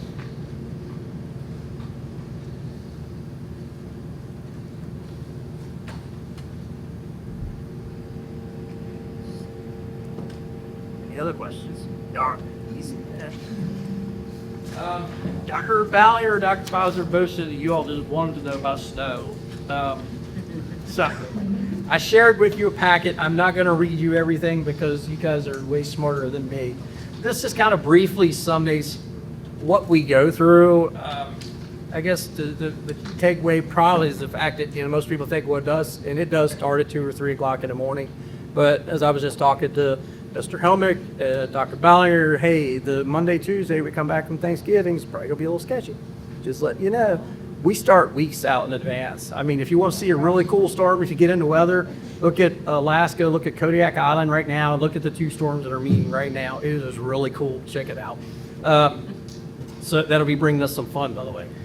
So anyway, in talking about this process, it starts weeks in advance, days in advance. We track stuff. We do comparative analysis based on NOAA. We look at, okay, I got a European model, I got an American GIS model, who do I like better, who was more accurate? And I say, okay, well, this is what they said on Tuesday, but now it's Thursday, what really happened? So who do I believe a little bit more? Who do I want to call Dr. Ballinger at 5 o'clock in the morning with and go, oh, by the way. So it's a little more than just hopping out and running around and looking at the roads. But we do that significantly. I think it's about your 3rd sheet. It's going to look like this. This is our road assessment form. And again, it kind of just exemplifies the fact that a fair amount goes into this. I mean, we're looking at not just primary roads, we're looking at secondary roads. Have they been treated? Have they not been treated? What are our current road conditions? What are the forecasted road conditions? What are our current temperatures versus forecasted temperatures? And we're talking road temperatures because ambient air to me really doesn't mean anything. I don't really care. I care about road temperatures. The big challenge that you'll see separated out here is it above 1,000 feet or is it below 6,000 or below 1,000 feet? Right now, where we're at, we're about 620 feet above sea level. But we get to the top of freezing, we're about 22, 23, depending on how far you go. It's a big change in a short distance. So these are things that we have to track and we have to monitor. We talk with VDOT, we talk with the sheriff's office. We try to grab input from anybody that wants to share it with us. And in many instances, if there's a day where I feel like we can go, or maybe we may need a delay because I need some help, VDOT is a wonderful partner for us. I call them and say, look, I'm really hurting on the 2nd level of Freezing Mountain and on the 3rd turn, the Blue Mountain. What can you do for me? 9 times out of 10, I'll have a truck there in the house. So they're a good partner and a big supporter of the school system. I also included kind of the area map of what we check. Basically, areas 1, 3, and 4 get to be my responsibility. Area 2, my shop foreman helps me out covering the Friesland mountainside, and he'll drop over and check Blue Mountain for me because much as I like to drive fast, 220 square miles by yourself is not a doable task in the morning. And I guess the last thing I left for you, I think, was our media outlet. There's just some stuff, just so you're aware, and if people ask you, hey, I didn't get the all-call, where can I find this information? This is where it's posted, but if somebody doesn't get the all-call, we just want to make sure that their information is current at the Power School, because that's, when we do our first closing or delay, inevitably I'm going to get a dozen of them, and they're going to say, I didn't get the call. And I'm going to say, had you changed your phone number recently? He'll say, yes. They'll say, did you notify us? It'll say, no. Any other questions? And so Friday, we'll be sending out, by the end of this week, we want to go ahead and get our notice out to families concerning our weather calls and how things will go, because that way, as Mr. Mitchell stated, we may be facing some things coming back from Thanksgiving break. And so we just want to put that in the forefront of people's minds. We are getting into the part of the school year where we start seeing some of the white stuff falling from the skies, and roads can get slick, and that it's some early mornings and sometimes it's some late evenings when we're looking at this stuff and trying to make those decisions. So just kind of wanted to share with the board tonight kind of the process that Mr. Mitchell goes through, just to kind of update you guys on that so that you're aware of what really goes in, and really share with our community kind of what goes into determining, because we do get a lot of concerns and calls, if we close school and it's okay down here, but you can't get anything up on the mountain. And, so we do receive a lot of calls that, well, have school down here for the kid. Well, we can't leave kids alone up on the mountain if we can't have school. We can't, we have to do it. It's all or not. You can't pick and choose who's going to come to school that day. We've got to take everybody, we've got to treat everybody equally and fairly. And so, some people don't understand that, but it's okay, and we have those conversations with them and talk with them, but, it's coming. And so, it is some early mornings. I don't enjoy those early morning phone calls from Aaron, I will admit, so you officially make the call every time there's a cancellation? Yes. I didn't know if Aaron was the snow whisperer or something. Well, I heavily rely upon Aaron, and through our processes, and sometimes in the morning, I know Aaron will get a little testy with me at times, because I'm really, sometimes I don't want to pull the trigger on closing school. Yeah. And so sometimes he's really pushing me, and I'm like, well, let's talk in 15 more minutes. I want, and then at the same time, he's still, he'll reach out and find out what Shenandoah is doing, what Paige is doing, what Frederick's doing. He's talking to the transportation directors. I'll talk to the superintendents. And so we have a text group with the superintendents, and so we will text to see what everybody's doing. And so we're kind of working through those things as well, as just, it's collaboration. So, there is a lot to go into that. And I will tell you, as a superintendent, the hardest decision to ever make is whether you're closing school or keeping school on. That is a tough one every single time. So, but Aaron, he does push me to, I can call for, we've got 5 minutes, we got to get this out if we're going to do this. So, I enjoy and I do appreciate Aaron's honesty and his thoroughness that he puts into it. And so when Aaron calls me and says, I recommend, I put a lot of stock into his recommendation, because I know what he's out there doing, and the information that he's giving me is true and correct information for me to make the best decision. And I will say, I'm sure you guys have heard this, or will hear it if you haven't already, but you'll get people, they only went on a 2-hour delay because we've already missed 5 days, or we've already missed 4 days, or whatever. And I can assure you, ask my staff, ask my family, if you ask me how many days of school we've missed this year or last year, I have no idea. I don't track it, I don't count it, and I don't care. I make a decision based on, I don't care what Shenandoah does, I don't care what Furrier County does. I make the best decision for our families, our students, and our county, and that's what we carry with it. And I know Dr. Ballinger does not score, well, we've missed 3 days or we missed 6 days. I mean, he carries that same stuff. Thank you very much. Yeah, it all comes down just to the what's best for, as far as safety wise for our staff. And there's times that, so Sodexo, they take care of cleaning all of the sidewalks and things of that nature. But then also, if we get a storm, you have Brian and his crew, and sometimes some of Aaron's people, they're the ones plowing our, all of our parking lots and making it to where people can get in to the school. And so sometimes the closing maybe is that, maybe we haven't touched some of that area, or maybe we have some ice in that area, but the roads are fine, but we can't get our schools, cleared out because we've got some ice from a refreeze or something of that nature that just not safe for people to come in until the sun hits it and, it starts getting some of that Melville. Thank you, sir. Next up this evening, we have some technology updates from Mr. Stednowski.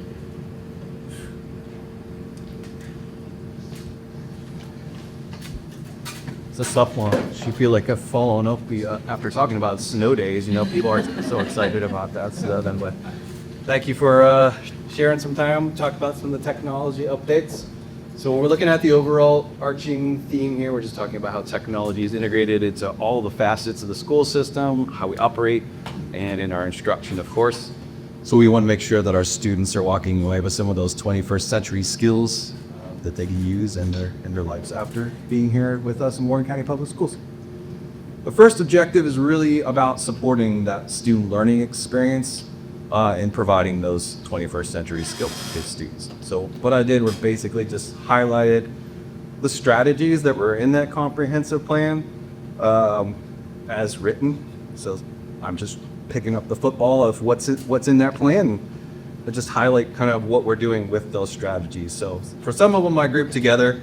So when we're looking at the digital resources, any kind of new technology innovations that are coming up, and any tools that we want our kids to be using for blended learning, a lot of that's shared through our tech integration coaches, through our principals. So a lot of times they create websites that will have some different kinds of resources the teachers can look at in their own time. They share out newsletters with the staff, just kind of like highlighting some of the things, and some of them will tie into some of the initiatives that are out there. Like if we're talking about some of the elementary schools, if they're using UFly, then the tech coaches might say, okay, well, here's some other resources that you can use to go along with that. So teachers can take a look at those things to work with their students. As far as promoting the learning opportunities within and outside of the school day, last year when I was presenting, I was talking about how some of the tech coaches would do like clubs after school with the kids for coding, but a lot of their work is done in the school day. This is an example here. Inside of that cup is one of those like Sphero robots, so a little spherical robot that the kids can program. And in this case, they're the students here. That's Katie Grimley, one of our tech coaches at the elementary schools. They're doing a lesson on force and motion. And so the kids have a chance to apply that using some of that STEM integration with those tools. As far as digital citizenship goes, that is one of those 21st century skills. Well, we try to provide resources so that the students know how to appropriately use their devices, communicate, making sure that they're using the devices in the ways that they're supposed to. And then looking at this objective here, we do survey the staff on different items. So kind of to get some feedback on what kind of tools they would like to see. In this case here, looking at classroom displays, which ones they want. And as you can see, you're going to get spread of results on what people would prefer. So it kind of opens up that debate on where should we be spending our money, how should we be spending it, and but we do want their input on it because they're the ones using it in classrooms. For Objective 2, this is a lot about professional development. So what we're looking at ways that the tech coaches provide professional development. The best practices are to have it embedded during the school day, continual throughout the whole year. That's where you're going to have your highest impact. But we do provide a variety of options, not just through the coaching, but through book studies, PLCs, small group, you name it. So looking at some of the options here, Ben Bailey at Skyline High School, this tech coach, he took feedback from some of our new teachers. We're constantly seeking that. Hope Petty surveys for teachers, and they'll say, I need more support with Canvas, or I need more support with Power School, or whatever the case may be. In this case here, some people were interested in learning about how to appropriately use some AI technologies in the classroom. So he worked with them on how you can use AI as a teacher to help you plan out scaffolding with your students to help them kind of achieve different goals depending on where they're at as far as their skills go. He is also leading a PLC that is about what's called Teachers Helping Teachers. So it's basically opt-in, whoever wants to come. They go ahead and propose what kind of problems or concerns they're having with different technology things, and then as a group, they talk about some possible solutions. So it's a great way to empower the teachers in coming up with some of those decisions and solutions. And it's not just us in the tech department saying, this is what you have to do. Eric Michael, one of our tech coaches, he's the lead TIC. He knows what's called Potty PD. So it's just another avenue. He prints out flyers once a month, hangs them inside the bathroom stalls with QR codes. And I guess when people have some downtime, if they want to, they can scan those and get some professional development at any given moment in time. This one right here is one that I advocate for every year. Our current distribution, we have 6 tech coaches. Most of them spend time split between schools, and to provide more full-time support, you would need 3 additional coaches so that almost every school could have a full-time tech coach. These buildings here basically would be our smaller enrollment buildings, AS Roads, Diversified Minds, Blue Ridge. I think one person could handle splitting amongst that, and also helping to mentor the other tech coaches alongside myself. These ones right here, when we're talking about using embedded coaching, I have a couple slides on that, just to kind of talk about some of the coaching that's happening in there, how we log that data. As far as the data that we're using, that's a constantly evolving conversation. In fact, there was one that we had today with not just the tech coaches, but with all of the instructional coaches on how could we better track the impact we're having as coaches on student achievement. So I feel like that's the direction that we're still constantly moving through. So I would say that's a goal that is still in progress. So quick snapshot on Q1, 67% of our teachers have worked with tech coaches.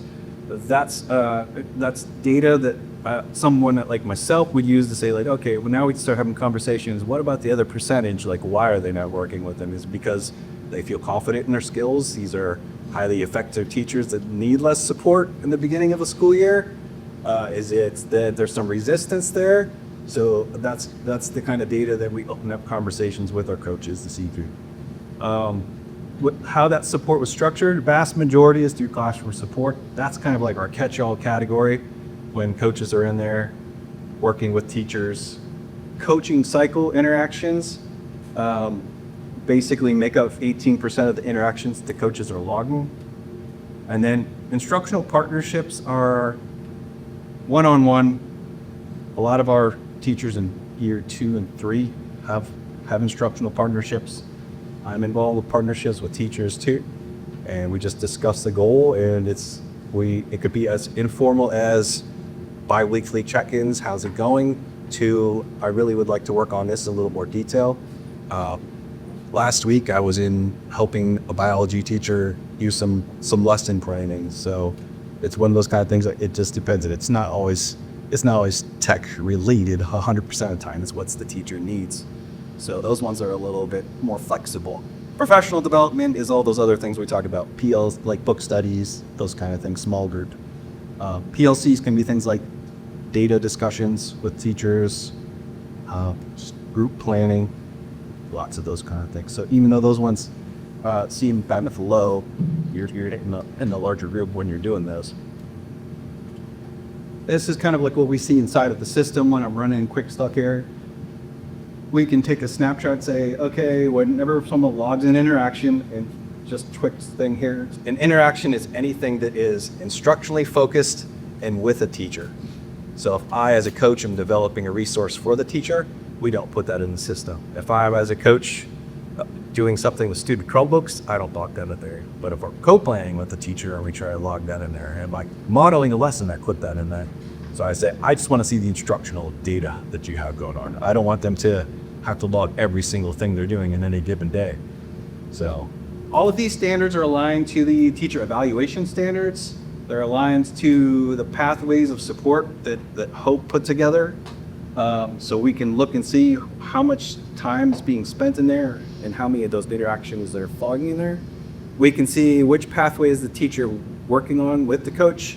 So the essentials are your basic skills for a highly effective teacher, or best practices in teaching. Effective is like consistent practices and teachers can move on to. And then your highly effective ones, I'm going to call those like, it's going to take you a while to get to those practices because you're working with teachers who are role models and for other teachers, and you're working on deeper skills like differentiation and those things that take some time for people to really understand the nuances of. And then we can also see from people who are working with the coaches, what coaching strategies were these people using most frequently, so that we could talk about areas of professional development for our coaches and say, where do we need to improve on coaching practices or have discussion with the Arabics. This is just a last coaching snapshot. Is just more like for the coaching cycles.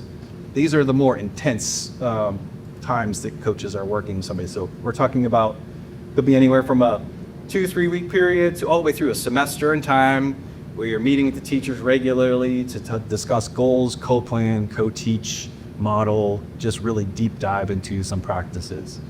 So at this point in time, there was 13 of those cycles going on that basically were 60 hours of intense time with the 13 teachers. And I could see what we're working on is instructional planning, deliberate professional knowledge on either content or skills within a tech skill.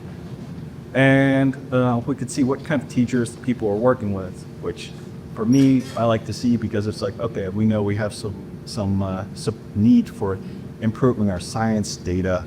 I would like to see people working with those science teachers to help them improve their practices. The last objective is really about what I'll say is security, safety, and infrastructure. So when we're looking at reviewing network security and digital privacy recommendations, we get constant updates through groups we belong to and say, these are things that are threats. What kind of things do we need to change? Our technicians are really at constantly monitoring and adjusting things as needed for our network security. One of the things that I had us participate in this year was a voluntary audit of our cybersecurity. So this was done through the state, but it was voluntary. And I said, I'd like to do this. It was pretty comprehensive. They went through all kinds of areas. It's not something I would want to share in a public forum about where our areas of improvement are. But to be honest with you, we were doing quite well, and some of the areas that we could improve on would be things that could be either solved for money or just honestly a lot of, I will call it record-keeping practices, and those are things I think are fixable. So I'll get to that in a moment, yeah, but that was something I thought was valuable to have that data so that I have something to build off of in this world. Like I said, basically constantly adjusting whatever kind of settings we have to try to maintain a strong security posture. And part of that too is just educating staff on some different kinds of security and privacy measures. So one of the things that I made sure I put into the teacher pathways for new teachers, and as we build it out to all staff, is having a better understanding of FERPA, COPA, and SIPA, which I really say are kind of the three. They're not all technology related, but I think they're things that people need to know. So for example, when a teacher wants to use a certain I'll just say ChatGPT or something that with their classes, a lot of times what they want to use it for is really cool, but I have to when I see that request come in, I'm starting to train the techs in the ticks, and the teaching staff in general. If that program does not start with those two right there, then I have to block it because we have to adhere to the law. So there's that. And then SIPA is really about our internet filter. So we use our GoGuardian system to make sure that we're complying with that. And if we notice like some little hiccups, we just adjust that to make sure the kids aren't updated to certain websites. I send out emails whenever phishing happens, just to remind people about, hey, don't just go randomly opening emails from people. Like we had a system-wide reset of passwords. I'm sure you're all aware. You guys were a part of that too. So it's one of those kind of things. I just make sure that we're all staying safe. I don't want somebody trying to breach the system, and just making sure you have strong passwords. I try to make sure people worry it out. As far as the sport by BDOE standards, we have 6 tech integration coaches. I talked about them already. We also have 6 technicians, and those guys are the ones who just take care of all of our hardware, software, network, fuzzways, year. So they keep at it every day. As far as trying to promote an equitable learning environment, utilizing funding and building out our wireless access network, I just put those together.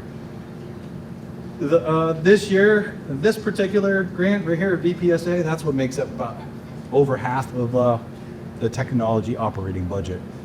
And it is earmarked, I should say, there's requirements. It's basically to help build out a robust instructional or testing environment. You can spend that money on devices like PCs, Chromebooks, or internet stuff.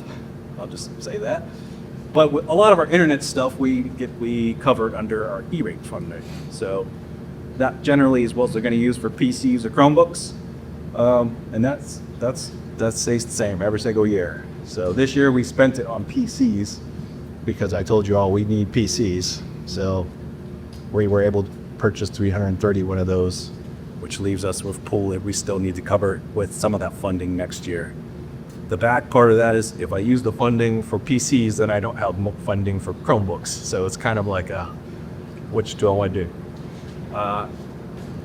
Going to start exploring some other options other than buying PCs for teachers that can still accomplish the tasks that we need. That might help us save a little bit of money in the long run and reduce costs like for Microsoft over time. For E-rate this year, I talk about E-rate a lot. So like I said, that's kind of like the discount program for all the internet stuff. We help pay for our broadband services, firewall, AP licenses, and UPSs, which help keep our internet systems supplied. We applied for dark fiber lease, and that was denied. We appealed it. It was denied again. Right now, it's actually being appealed all the way up to the FCC. But to be perfectly honest, I think we're just going to go ahead and reapply for it next year to see if we could just tweak the application. So right now, we're actually in that process of doing the E-rate applications from next year. Most of what we're going to apply for is all of this again. And then we need to update our core switches, which are housed at RESI. So those ones are the ones that are like, they're bad boys. They power up the whole system, and they're ones we have in schools are sort of like they help kind of like filter stuff out. I did a pretty robust assessment of our current needs. Just trying to get an idea for next year's budget systems. We can talk about that in more detail in some future sessions, but I wanted to get an accurate picture of all of the things that we sort of need to update so that I could at least present it as is, and then we have a chance to talk about that. And then I'm trying to, still working on it, put together a refresh schedule, say like, here's what we bought this year, here's what we still need, here are things that we're gonna need upgrades within the next year, 2 years, 3 years, and then sort of just get on a cycle to say, this is what would be ideal if money just fell from the sky. So I realize that's not what's gonna happen, so we're gonna have to make some tough choices, but at least everybody can understand what I'm talking about when I say, I would love to have millions of dollars. People would say, well, here's what you need. So this right here has nothing to do with what falls into my budget. I will call these blessings from this year. So these are other pockets of money that were able to be used to buy technology. So I just wanted to make sure that you all had a chance to see it. many of these came before you already earlier in the year. So we used ESSER funds to buy Chromebooks. That was super helpful this year. We used most of those for the elementary schools because we had pulled some out of the elementary schools to help for like we were rats to some of the other places have had. So that was nice to have to keep that equitable one-to-one environment. A one-time security grant. We've already started on many projects. Right now we have updated. Right now we're using a lot of these funds to update PA systems, speakers, visual alerts, cameras, installing these things. We've already updated BRTC, E. Wilson, and we just wrapped up AS Roads. And then we're gonna switch into Warren County Middle School for what's remaining of this week. So I know that these principals were super grateful for that. We're also purchasing a camera media server and UPSs, which was just things we were not sure where some of these replacements were going to come from. So I can just say I'm very grateful to have had that ability to use the funding for these things to help the technology department. So I appreciate your time. Thank you, Mr. Sadnowski. Any questions, Matt Tassini? Well, if you change your mind, you have some. You know my email. Thank you. Okay, our last item of the work session this evening, I'm sure by now everyone's familiar, the county had a public hearing and meeting last week on the update for the long-range comprehensive plan for the county. Even though I know it was going on for months and months and months in the planning, I know we had some conversations from the school board side, school administrator side with some updates. It seemed like it sort of happened all of a sudden when it was actually being presented. And so from our side, I think it's really important that we sort of take every opportunity that we can to have the conversations to the community about what our school division is going to need moving forward. So it's never a surprise to anybody when we're asking for more funds for renovation projects, for new schools, for new buses. Although that's not in the long-range plan, it still provides us the opportunity on our side to share with everybody in the community what we're looking at long range. And so hopefully it's not a complete lost opportunity on our part, and we can start bringing this forward today in discussion as just Mr. Helmick and Dr. Costner have joined us up here. So just see where we're at. So one of the things I think we need to start with is for the board to kind of discuss about, what type of planning can we kind of do moving forward. And I know, previously we had that one document that had the, it laid out by year, broken through, broken down by project, and we could also take an opportunity to put together a document that also gives some history, a little more history as far as planning, and do more of a CIP document for us as well. And then that could be maybe just a supplement to the county to help with some of our numbers that we added, and that way we can keep those updated, because right now, I'll tell you, the numbers are kind of everywhere. This person may have this number, or this person may have that number, or sometimes we may ask who has this number, sometimes we have to find the number. So this way it would be housed in one location in a document, just outlining, when a school was built. And I think if you go back to, and I know Mr. McFadden and Ms. Salins, you remember Buck's presentation last year. We could probably use that as a base, because I think he went in and he talked about the history of each school, when they were built, kind of and kind of use that as a blueprint to build our CIP, and then kind of update within there. So if you have a Warren County High School section, it goes through the history of Warren County High School. It also, then you work down to, here are the needs of Warren County High School. And then on the next page, you go to Skyline High School. Gives the history, it gives gives our numbers, gives our current student count, and then here's what we need at Warren County. And then we have at the back, a long-range plan to kind of outline those needs that we have within that. And so it's a little more of a living document than what we currently have. And so I think that is a direction I think that we should probably kind of go. Because we do have the one capital improvement document, and it's up here, and you can see that we took out like the first 6 pieces of that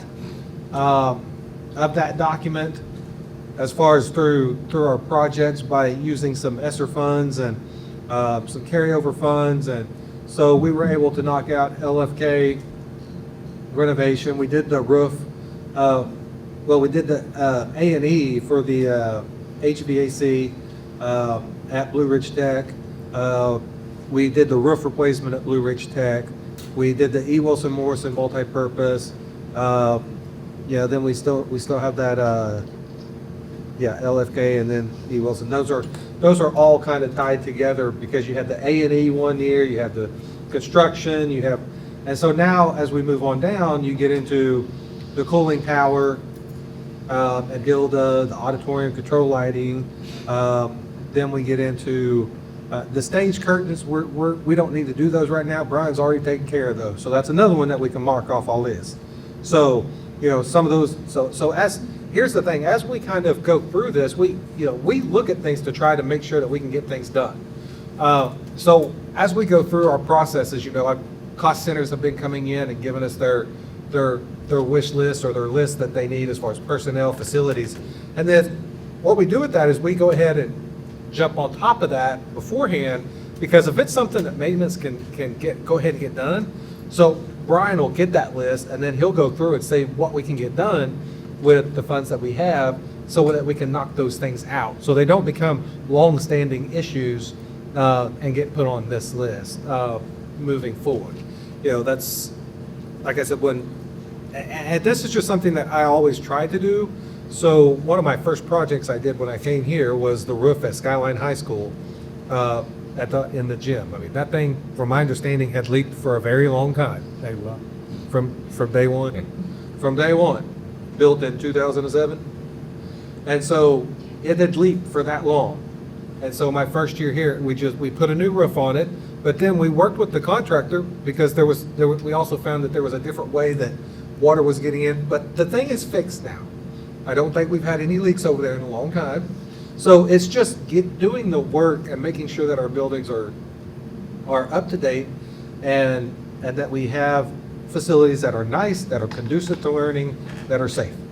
And so one of the things I wanted to propose was to look at creating that long-range CIP document and using that thing that, some of the information that Mr. Smith has already really created for us, and using that kind of as a basis to move forward.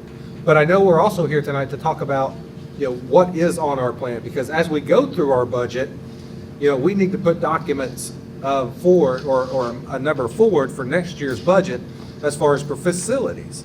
And so when you look at facilities, we have our current plan, which, Mr. Smith put together back in, what is that, 2022? Yeah, 2022. So he put that together back in 2022.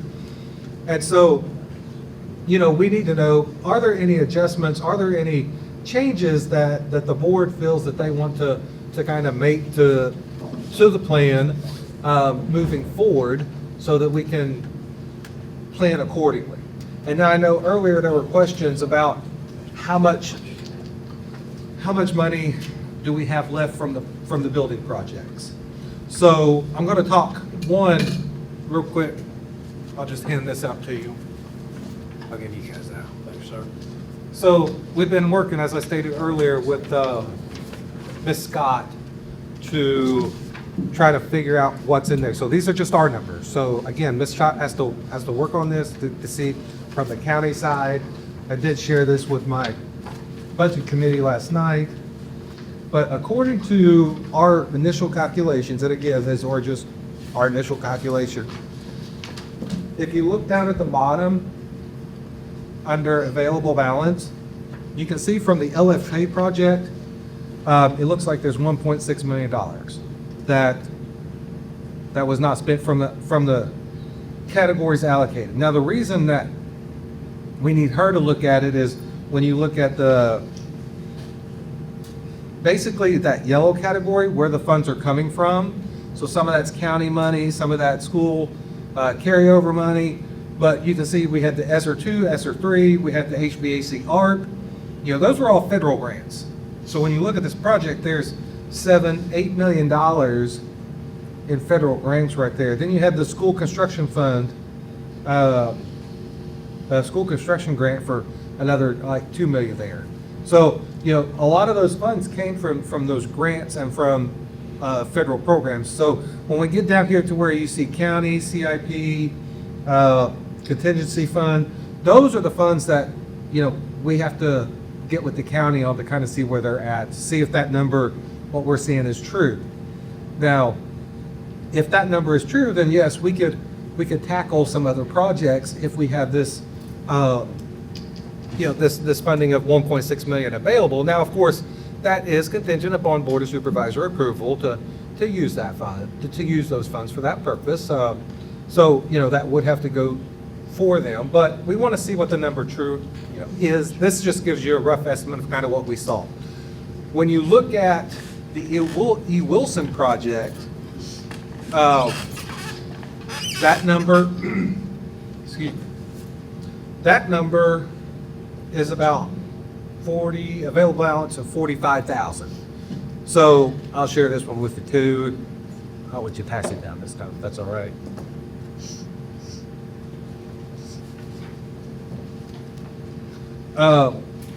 We had about $308,000 for the beginning balance, a little over that really. And the project was $259,000. So, we were under budget there on that project.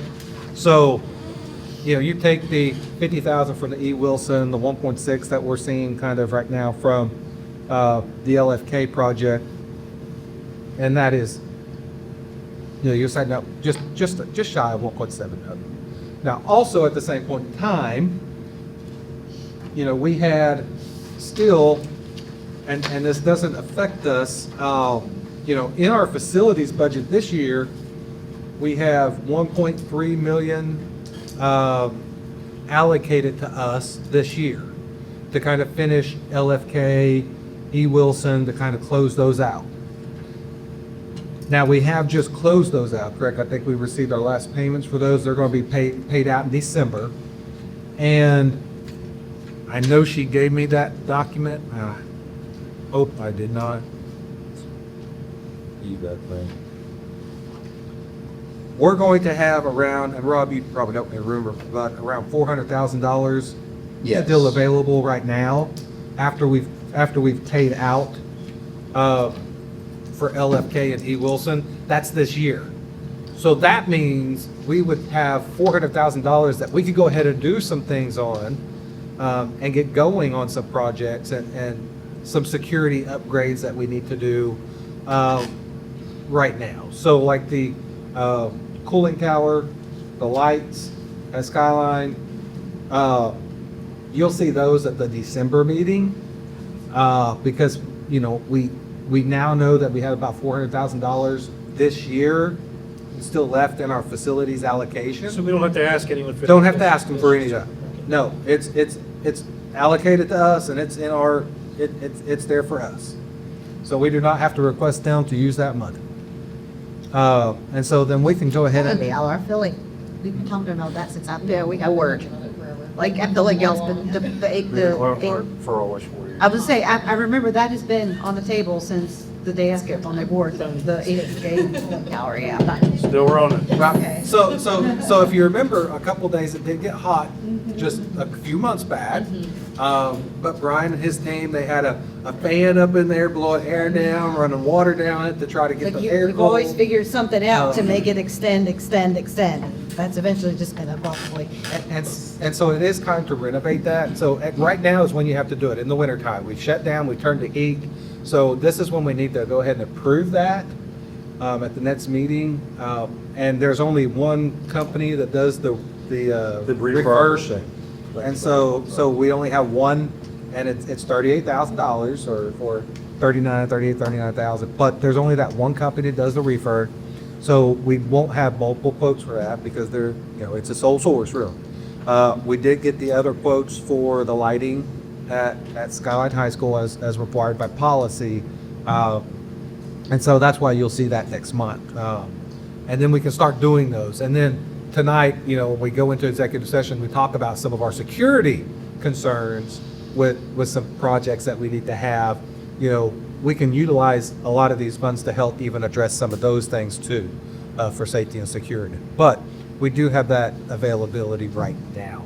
So I also know when we look at this, there are some concerns about, what numbers do we need to show and what information do we need to put out there for the schools. And so I know when you look at what the county has on their plan, one thing you need to understand also is that Virginia uses two different sets of numbers for different things. So they will use the Weldon Cooper numbers for finance, which doesn't include pre-K students because that funding comes from a different, that's a different funding source than your general state aid. So pre-K students aren't ran through the general fund formula. They're set over here to the side and they have their own little, we get a little allocation for them. But the thing we have to consider as a school system is that those pre-K students take up space in our buildings. So when you look at it, when you see a number that says, well, you only have 4,900 students, well, you need to add 130 to 150 more to that because that's the pre-K that's also in our buildings. And so you have numbers from ADM, you have numbers on membership, you have numbers that go to finance. And so they look at really two different ways of how those numbers come in.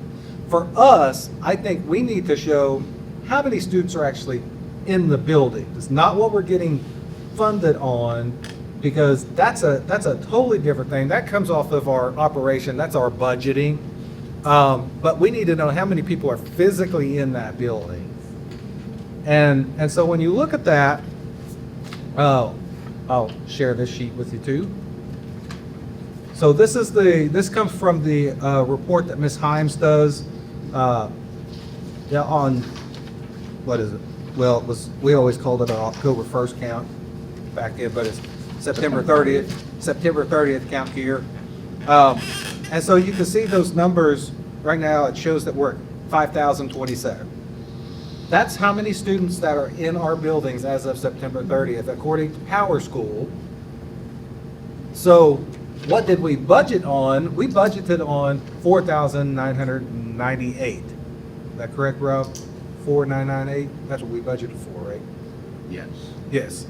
So our budget was on 4,998, but the number of students in our buildings, when you count pre-K, is 5,027. So they do take up space. And those are numbers, I think, that are more prevalent to when we're looking at growth in our community, because it's not a funding issue that's going to be the issue for us. It's going to be a space issue when it comes to the number of students that are in our buildings that we have to be concerned about. So I think updating some of those numbers would be good, but I want to hear from you guys to see what your thoughts are, and we'll put whatever numbers. I brought a document to write on, so whatever we kind of want to do or change up, or you as a board want to decide on, we can make those edits and get those to the county. So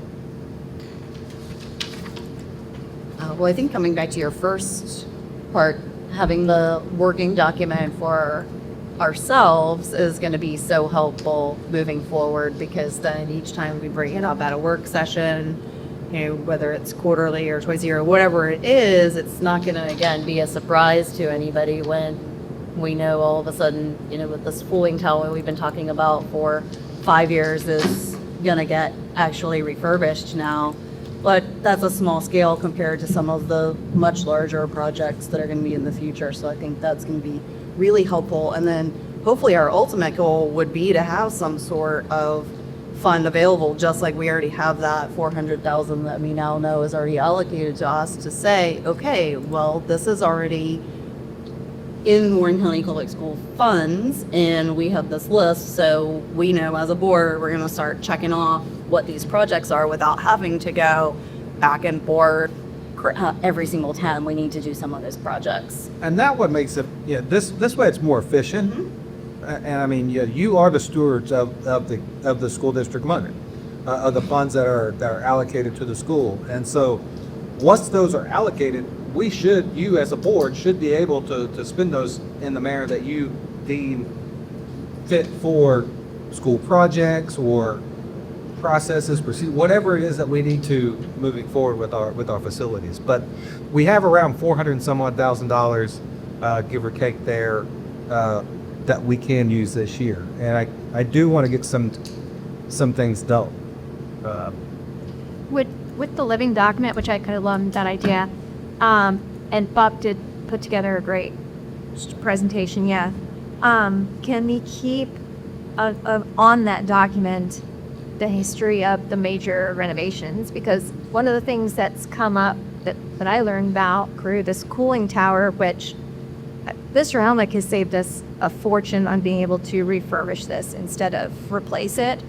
But I didn't know that years back we had switched to using well water for it. Is that what you were saying? Well water was going through them. So that's what. The Amoresco saved money. They installed wells to run wells for our cooling system instead of using town water. The problem is we don't do proper cooling tower treatment for our water, which is hurt us in the long run instead of helped us. So just having that historical data, I think, would be helpful, as you know, that there's always the revolving door of boards and people. So Well, I think everything that's done, like, the big LFK renovation is going to be on there, E. Wilson is going to be on there. I think each, that's just a good document. And since it's a living document, every time we update, we would renovation date this, whatever little blurbs that we want to put in, that way it shows we're making projects. And also that'd be a tracking. That's like, for instance, one of the things on the project list is the roof at HJB. It states on here that it's scheduled to be replaced next year. Shingle. So according to this document, it's scheduled to be shingled next year. And that way, that living document would help us and help you as a board also to realize, all right, now we're getting at 25 or 30 years. I see that this is about to happen coming forward. And so you can see that cycle of things as they progress throughout. Well, and the more 25 years from now doesn't have to guess when that new roof was When that last roof was put on. Right. It would have that date of roof replacement or something of that nature. Yeah, it'd be great. So the comp plan itself is that we're going to discuss now, like what changes strength. Got it. So just the highlighted notes that I have here is, like you were saying, counts. It mentions K through 12, and could be back counts that don't have all the counts and counts. So we do have these types of chars in the comp plan. If there's some way to at least notate which grades we're talking about, because is Head Start counted as part of pre-K, or are they counted separately? Head Start's not a part of our program. We don't get funding for Head Start. Do we give space? Would they have a Head Start's at one of our trailers over there? Yeah, we don't provide any. So it's their trailer, that's their. They take care of maintenance, everything.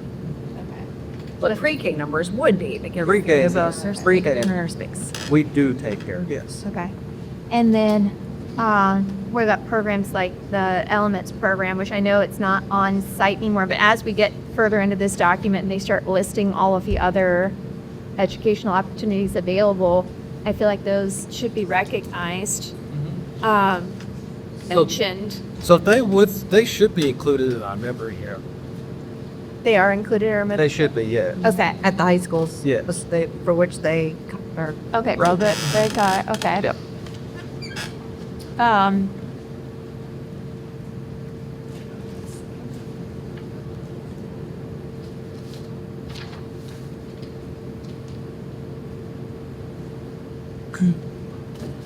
I would like to see us maybe add a little asterisk somewhere on here with our number projections that just defines the fact that those projections do not actually include any of the newly approved rezonings and developments that are to come.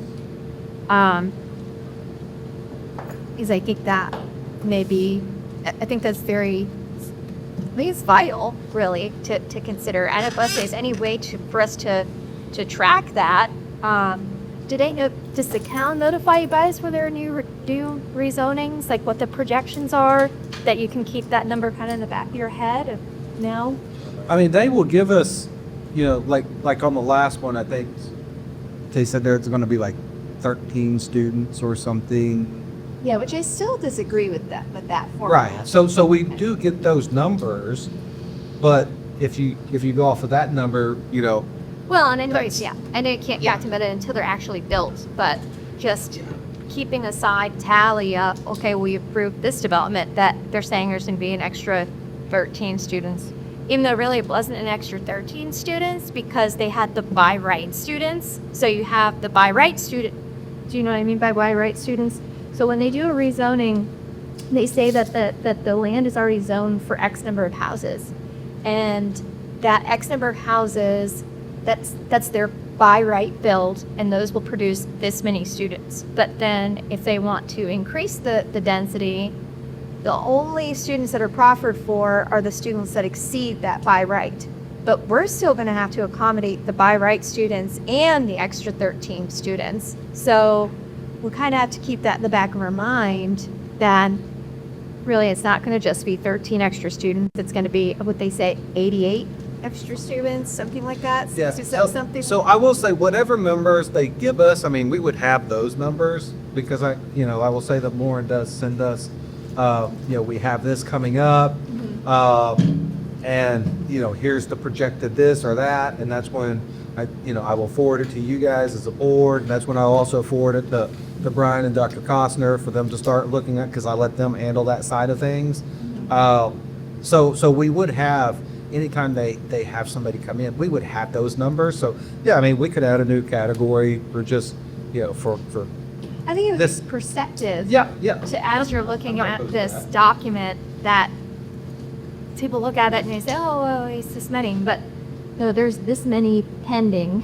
So we don't want to end up in a situation like Frederick County right now, where they're looking at massive tax increases in high school, and because it's like no one really ever tracked that running total of how many new houses, how many new students they had already rezoned for, just because they're not here today. I mean, 5 years from now, we're going to find ourselves in a dire situation and needing extra schools. See.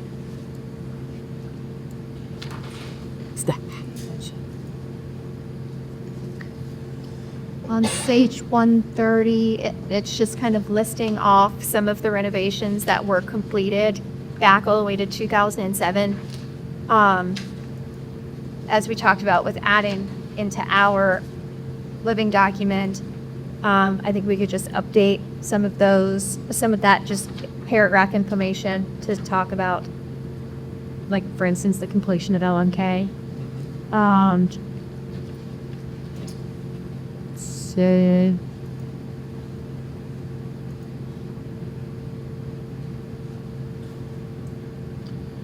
the chart, which, I mean, I guess this is really more of a discussion that we'll have to have in our board more than before it would ever go into the comp plan, but listing the tennis forks, that recently came up because it's listed in the comp plan as tennis courts being replaced in 2024, but Obviously, that's not happening. And there is a note elsewhere in the comp plan that talks about looking into shared sports facilities where it might make more sense, certain shared facilities with the county, and having that conversation. Because I know with the tennis courts specifically, would be built then on top of ground where they're telling, correct me if I'm wrong, the way that I remember is that they can't guarantee that even if we replace them, that they're gonna last, just because of the CARS system. Where Skyline is built because of all that, that's the whole, I mean, that whole complex is built okay. Right.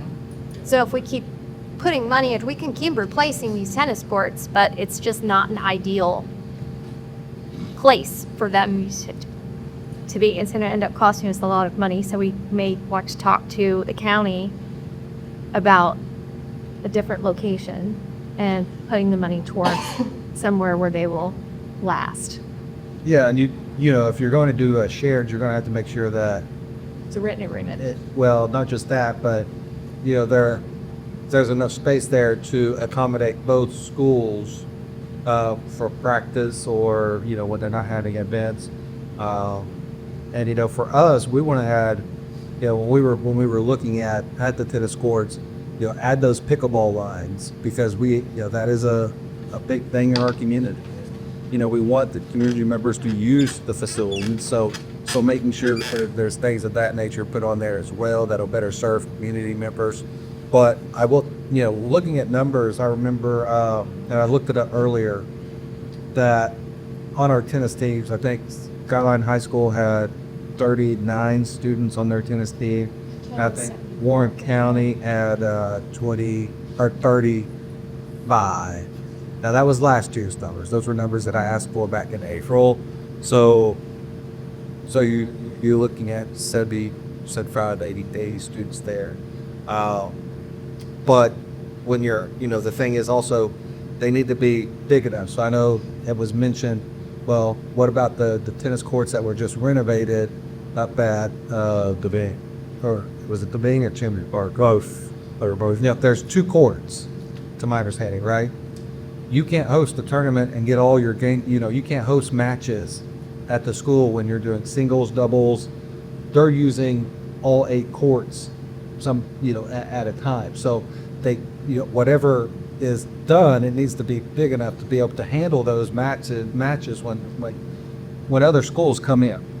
That's kind of my point with this comp plan. That's the county comp plan, and I didn't know the county was renovating their tennis courts. It would have been really helpful, and we would have known that they were planning to do a tennis court renovation while we needed to do a tennis court renovation, because then we could have had that conversation with each other. I think they really just resealed what they already had. Okay. You know, they didn't make anything bigger, or I Okay. think they resealed and added pickleball lines because the community said they could.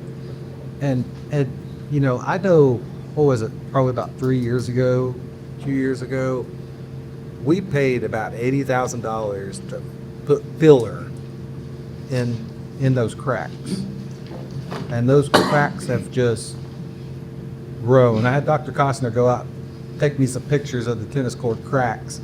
And some of these things are 2 inches wide and over 4 inches deep. Did you got? So here, I'll just let, you know, kind of, he went out and looked at those things. So, I mean, one of the things from a fourth perspective, whatever we do at tennis courts, something has to be done pretty quick. Oh, one more. Something has to be done pretty quick, where just what we're looking at from the perspective of safety, not just of you know, our student athletes, but you know, when a community member's out there playing on those things too. And then of course, if we're not being able to use them, they're just going to become an eyesore. So then we need to make a plan. If we're going to do something to where we're going to streamline and centralize everything, then we need to tear those things down anyway and turn it back to grass, or do something so we're just not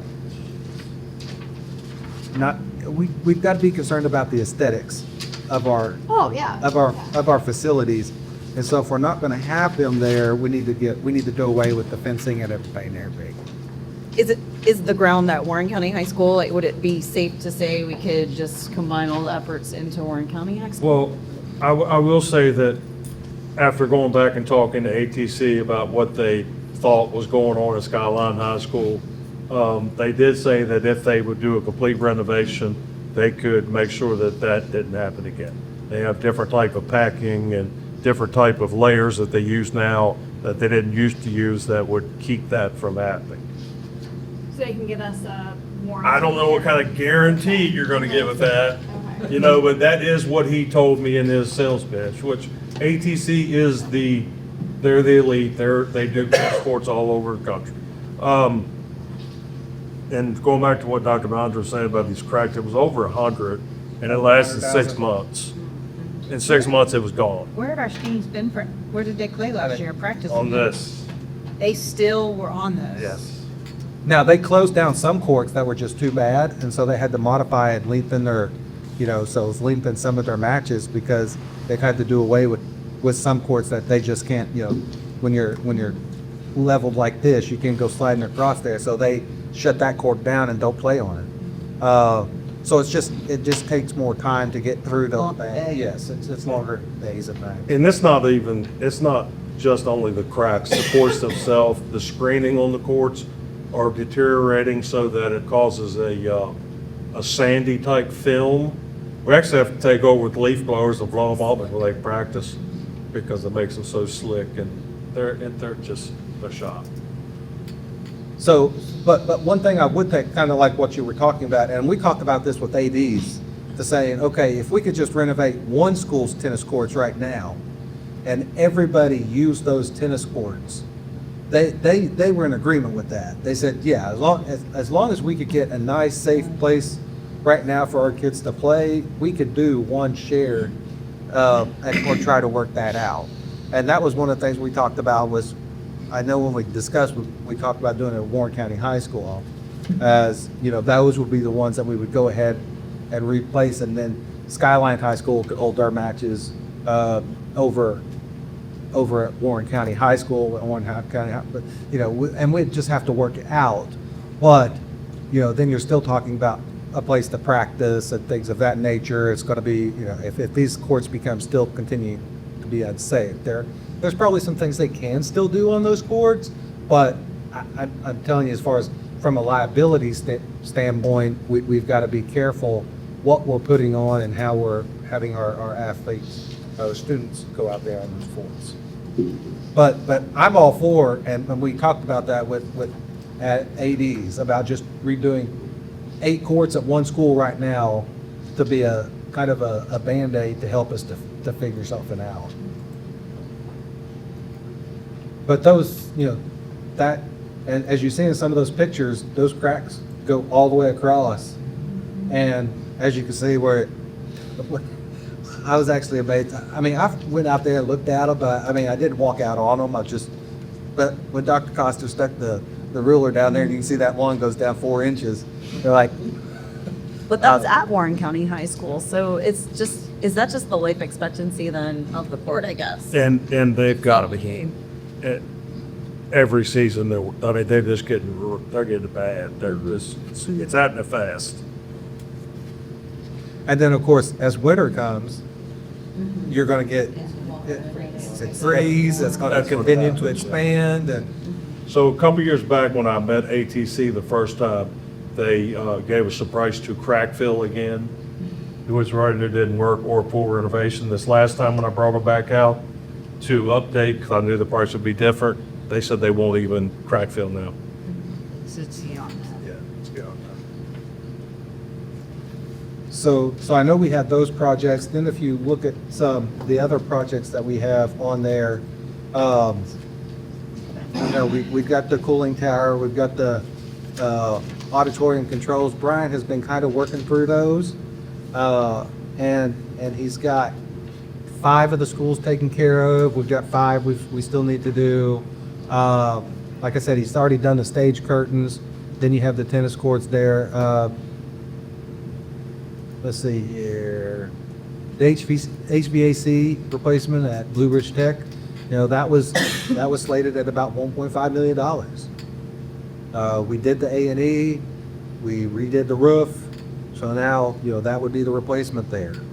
Of course, our parking lots, like just the renovation that we did at LFK, because of the construction and because of all the traffic, the parking lot and the driveway was in bad shape before, but now with all that heavy equipment, people running, it's even worse. So, we have a lot of resurfacing that we need to do within our parking lots as well. And then also, if you look, there's that expanded building construction list that I added. It's on, I added it as an attachment. Dr. Costner and I went down through there and kind of said, okay, what are some real different priorities versus what, going from what Mr. Smith put together for us to kind of where we are now, and what are some of the priorities that have changed. And so on here, you can see we still have the cooling tower, the auditorium lighting, but then we have these school security things that we feel, hey, we need to address some of these things right now. They would fall under facilities. Of course, again, we'll talk about them later tonight in more detail, but we still have, the things like the control management, the access cards, the HVAC replacement. We have the tennis courts there. We have the roofing. I did move up the elementary school from, it's always been at the bottom. So I did make that, as far as priority, I think we need to start having more of a conversation about that move right now. So I did bump that up to number 12, instead of it always being at the bottom. But then there are some other things, like for instance, to finish out E. Wilson Morrison, you have, you have that one little L section of that old chain link fence, and then you have between E. Wilson and there's some other businesses back there. Did we ever determine, do we own that fence, or do they? They're on the fence line. We own the Up fence to line? the fence line. So you have chain link there, and we put all that nice ornamental black fencing. So if we just change those two, finish those out, it would look, it'll look really good at E. Wilson. That kind of closes that up as far as making some renovations for aesthetics and E. Wilson Morrison to make it more attractive. But there are some of those things on there as well that we did put. Of course, we did put some Chromebooks and buses, but they're not facilities. But we're always going to try to chip away at those things. We have refinishing gym floors. The gym floors at our schools have not been refinished or sanded all the way down and repainted or resurfaced since they were. The two high school courts just get skim coat, so they get lightly sanded and rescreened, that's what they call it. Right. If not, they completely resand, then I don't know that. And what happens when you keep layering that wax or whatever they're putting on there, it causes that floor to yellow. And so it darkens the gym. Your blue lines become green. So when you sand that out, it will brighten those gyms back up. So that needs to be done. We also have the gym at Ressie's that has never been resanded. We have also the gym at Skyline Middle School, I think we talked about, that needed to go down to bare wood, repainted, and then you can go with a water base instead of, because we'll probably use it on more of a wax base right now. They are, and if we went to a water base, our custodians could do them every year. Yeah, and so that would save us money in the long run. Instead of hiring somebody to come in and screen it and wax it, now you're just using a water base, and it allows your color to stay instead of turning it a yellow.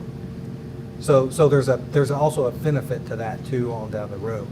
But anyway, we put those all together, just kind of to let you guys have those to look at. And kind of give us a lead as far as what the board kind of wants to prioritize. And what we need to add or change to that document to the county. What is the plan as far as this other wing? I mean, I see that it's going to be the maintenance and food service area. Plans those guys need all that storage space over there as well. They had talked briefly about building, how much cheaper it is to build just a shop, a metal building shop, which I would think we would have that space on this property, maybe that way. Instead of having some of that stuff housed inside of. And you mean almost up at the knowing Victor? How you remember? Yeah, well, I heard stories. It will blow your mind. So one, I know we have, and that's is the A&E. So I think A&E was done to make that into what you just described. So it'll be storage space. well, no, it's supposed to replace as far as be the shops for crafts and things of that, for whatever woodworking and other things that go on that our maintenance people are supposed to do. The thought was, from what I understood and kind of inherited, is that would be renovated. Then we would sell that building. Sell the building they're currently in. Oh. Move Vegas over there. So and sell that building and then use that building to help do something else. So that was kind of what the thought that was given to me, is that this was supposed to be renovated to move them out, then sell that building over there because it was, we did just have to put a new roof on it. I haven't seen the draw. Like, I think we need to evaluate. Like, and I'm not saying yes, no, any kind. I'm saying I haven't seen what the drawings are. Plan is like, is that still the best plan? I mean, never mind whether or not we spent money on the A&E or not. Like, is that the best plan to have? Do you want your shop in? Do you want your shop in this particular building, or would a standalone shop be I think better? I think the thought was, since all of our so we have our shop where we meet and our offices are, but our shops are also we have a carpenter shop here, we have our HVAC shop here, we have our plumbing shop here. The guys are here more than they're at the shop. Basically, their trucks are parked at the shop and they clock in and clock out, but this is really their shop. This building, this. So, yes, back here. So if all of our offices were here, along with food services, custodial, everybody be right there together. Right now, we don't have custodial in our building because food services has grown so much, they've taken all the offices. I've got custodial all over the county, and I can't, they have to come back and forth for meetings and that type of stuff. More centralized, if you could just all meet together, doing the same work. And the drawing, I brought the drawings. I can, strengthen down for you guys and get them sent to you and show you exactly how it was determined to be laid out. And as far as, other uses for that you would get minimal, like if we were to put a grade band in there. So let's say if we use it for pre-K, you would have minimal impact on opening space in your other buildings, because it's like, for instance, AS Roads wouldn't gain any space because their pre-K's over at Skyline High School. When you look at Ressie Jeffries, they have that annex, so you would get however many rooms are in that small little annex, 2 rooms, that would open up. But if you do an early childhood center that house 500 pre-K through kindergarten students, now you're opening not just up like at Ressie's the annex, now you're opening up another 5 classrooms in the building where kindergarten is. So now you've just opened, you've allowed your footprint to enlarge, because now you can add additional students. How many kindergartners do we have? How many kindergartners do we have? It's 100 at Ressie. You average, what we say, about 400 or 340. 348. Yeah. Okay, yeah, it's right there. Quick, that's right. 348, it's right there in front of you. Yeah. And I don't They expand the pre-K numbers? Is that what you're saying? Uh, So the goal would be to expand the pre-K numbers? No, I mean, unless Virginia does something with, and make pre-K universal, I'm not gonna say nationally though, I would foresee, certainly, but I would foresee the amount of pre-K students, it's growing nationally, everywhere. And I would foresee, again, unless Virginia went to a universal program, but that's nothing. As long as I haven't heard if they're doing that. Yeah, or that. but I think just in general, the needs because of IDEA, and we can take the kiddos if they had special needs. I just would foresee over the next 5 years that's going to continue to grow. That's what and some of the things I've been looking at. And those numbers aren't going to shrink. To believe on in the last 5 years, I would say our PK numbers have probably doubled. It's when it goes up But different. and they're just going to come to kindergarten. I was surprised with this number, with this count, when it was the 4998, and then on this number that included the pre-K, it's 5,027. So I was expecting, once you factored in the pre-K, that it would have grown more, but so are you saying you only have about 30 pre-K kids right now? No, so if you look at this, when you look at this document is the one that we go off of. So, The one that has the 5027? yeah, that's our current numbers, but these are our current numbers Right, as of. right. Well, that's what I'm saying though, is Pre-K's up at the top, the 128 pre-K and 348 kindergarten. And then you kind of stay consistent because you've got 363 okay. first grade. Wrong 340. side is cut off. I was reading now as the K. Oh, My P is. yeah, it is almost cut off. I apologize about No, that. oh, no, that's But fine. you're saying It's fine. 5027 is the real number, including pre-K. But if you take the pre-K, it's 4899. I thought you guys had said earlier it's 49.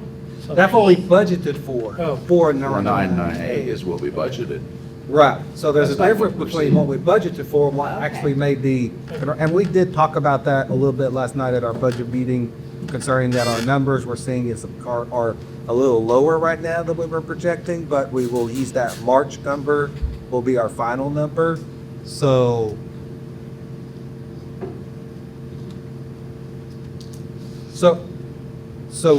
if Virginia does eventually go to a universal pre-K, you should expect that pre-K number to mirror that kindergarten number. Or even your first grade number. Because parents don't have to send their children to kindergarten. They can still write that letter to say they're going one more year. Is that anything that's in talks or anything? I don't know, as far as what? Universal pre-K. Okay. No, but it's a national trend, so eventually it's probably going to happen, and it might happen with the Jalon study. I don't know. As they look at how funding for Virginia schools are going. But the thing is, right now, if they did go to universal pre-K, we'd be hurt as a school system, because now you're trying to find space for additional 200 students, and then you have these other projects that are coming in that could bring in additional families into the system. So for me, looking at an early childhood center that's pre-K kindergarten, that would at least open up, that would even open up 2 classrooms at A.S. Rhodes. They have 2 kindergarten classrooms. So that would then open up 2 classrooms for them to allow additional space. The other good thing about doing an early childhood center where all of them go, no rezoning. So you're not upsetting parents because their child has always gone to the elementary school that they love, and now you're making them go to one that they don't want to go to. So everything stays the same, and you're not rezoning. So that's another positive about just doing an early childhood center. And academically, pre-K and K are very similar. You have your development appropriate practices and stuff, and that if you look at developmentally, academically, pre-K and K, they could do a lot of, the teachers could do so much together, before we get them into first grade, where we're having them in the seats more often, because there is so much place that should be done through pre-K and K. Yeah, but if you look at kindergarten and first grade, that's over 460 students. Almost 470 students. So you're pushing right at about 500 students. Just within those 2 grade, and that's not a universal pre-K. So, but again, it's whatever the board wants to do. If the board wants to to look at doing something with the shop and doing something with this over here. I mean, that's a board decision.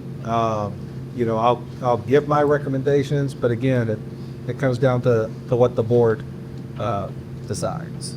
Well, and I think at this point, really, it's more just questions, ideas, just Lots of information at the town. right. Do we have any plans or need to expand the space for the alternative education program? So we do. So that's where there are a couple of rooms back here that we could wall off that would be away from those offices that we could expand and add probably 2 classrooms, because right now they're just storage, and I don't think it would affect the drawings on there if I remember right. It's been like I saw these 4 years ago. Sorry. Oh, you're talking about these rooms? Yes. And they're already being called classrooms, and this is the office renovation section. So I think this would be, I was looking at these rooms right here. Okay. So like maybe this one, And there's just precinct. and somehow could we wall this off and do something different. So that's what I was thinking of, those 2 classrooms right here. So these are already classrooms. Yeah, these are already. They were part of this at one time. Yeah, this is where this has already been renovated. Okay, so let's just pour it over here. Yeah, see.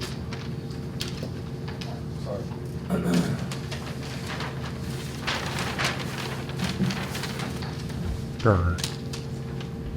Because where everybody can see the map.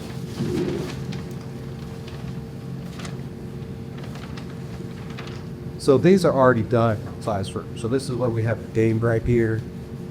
But there are 2 classrooms here, but it looks like they were going to try to do an office and an office, but you could keep these classrooms and make a few storage. So make this a classroom, and that's a classroom, put a wall right there, and then you still have your reception and office over here with you bathroom. Has 2 big garage bays that we're looking at right there. Those are all down. So this is shopping. Yeah, this is where because this is shop areas. So then that part's not going to get renovated, and that part will stay the That same stays as what it it is. is, from what I understand. Except for the HVAC. Except for the HVAC. And that was my understanding, that we were going to run HVAC backing. There's no HVAC for it? Oh, into the shop areas? Yes, yes. Yeah. But there's no renovation, actual construction going on. Okay. There's gonna be rectangular roads. Being on like stuff. Okay. Yeah, but they would have HVAC. Okay. It would just be ductwork. But we could look at, like you were talking about, there's these 2 rooms that, when you go through this door right here, Okay. that could give us possibly 2 or classrooms or 3 or 4 classrooms, depending upon how they're split up. So that's all space that they use for all your offices? Well, Offices. Okay. it is made this in split service. That's what service. Now, if we could take these 2 things, where there's an office here, an office here, so if we go to take those, then maybe do something different. Or if we take 1, I mean, I don't know. So the offices you're talking about taking are, 3 of my guys that we could definitely work something out, moving them, sharing, like, one is our security guy who has his computer and his keys and his badges and that type of stuff, so he wouldn't need that big of a space. He could probably share with someone, and the others would be the maintenance supervisor's office, which could come into the suite, the other area. It could definitely still work out. So, but again, it's whatever, the board decides, and again, I agree, these are good conversations to have, because we do have a growing problem that we're getting ready to face. So, The building that you would be moving now, do they have an updated flip value of that? I don't know. I just looked at it before, and I want to say it was 8, 7, 8, 9. Like, what I saw? I can't remember what I said. Okay, so probably that I've done.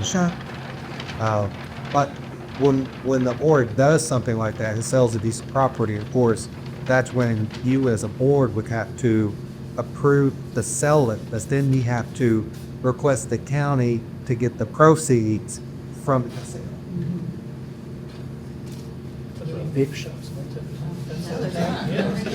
New side of town.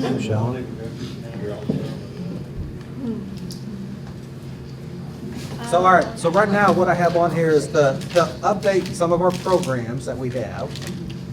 Also, look at different categories to add as far as, for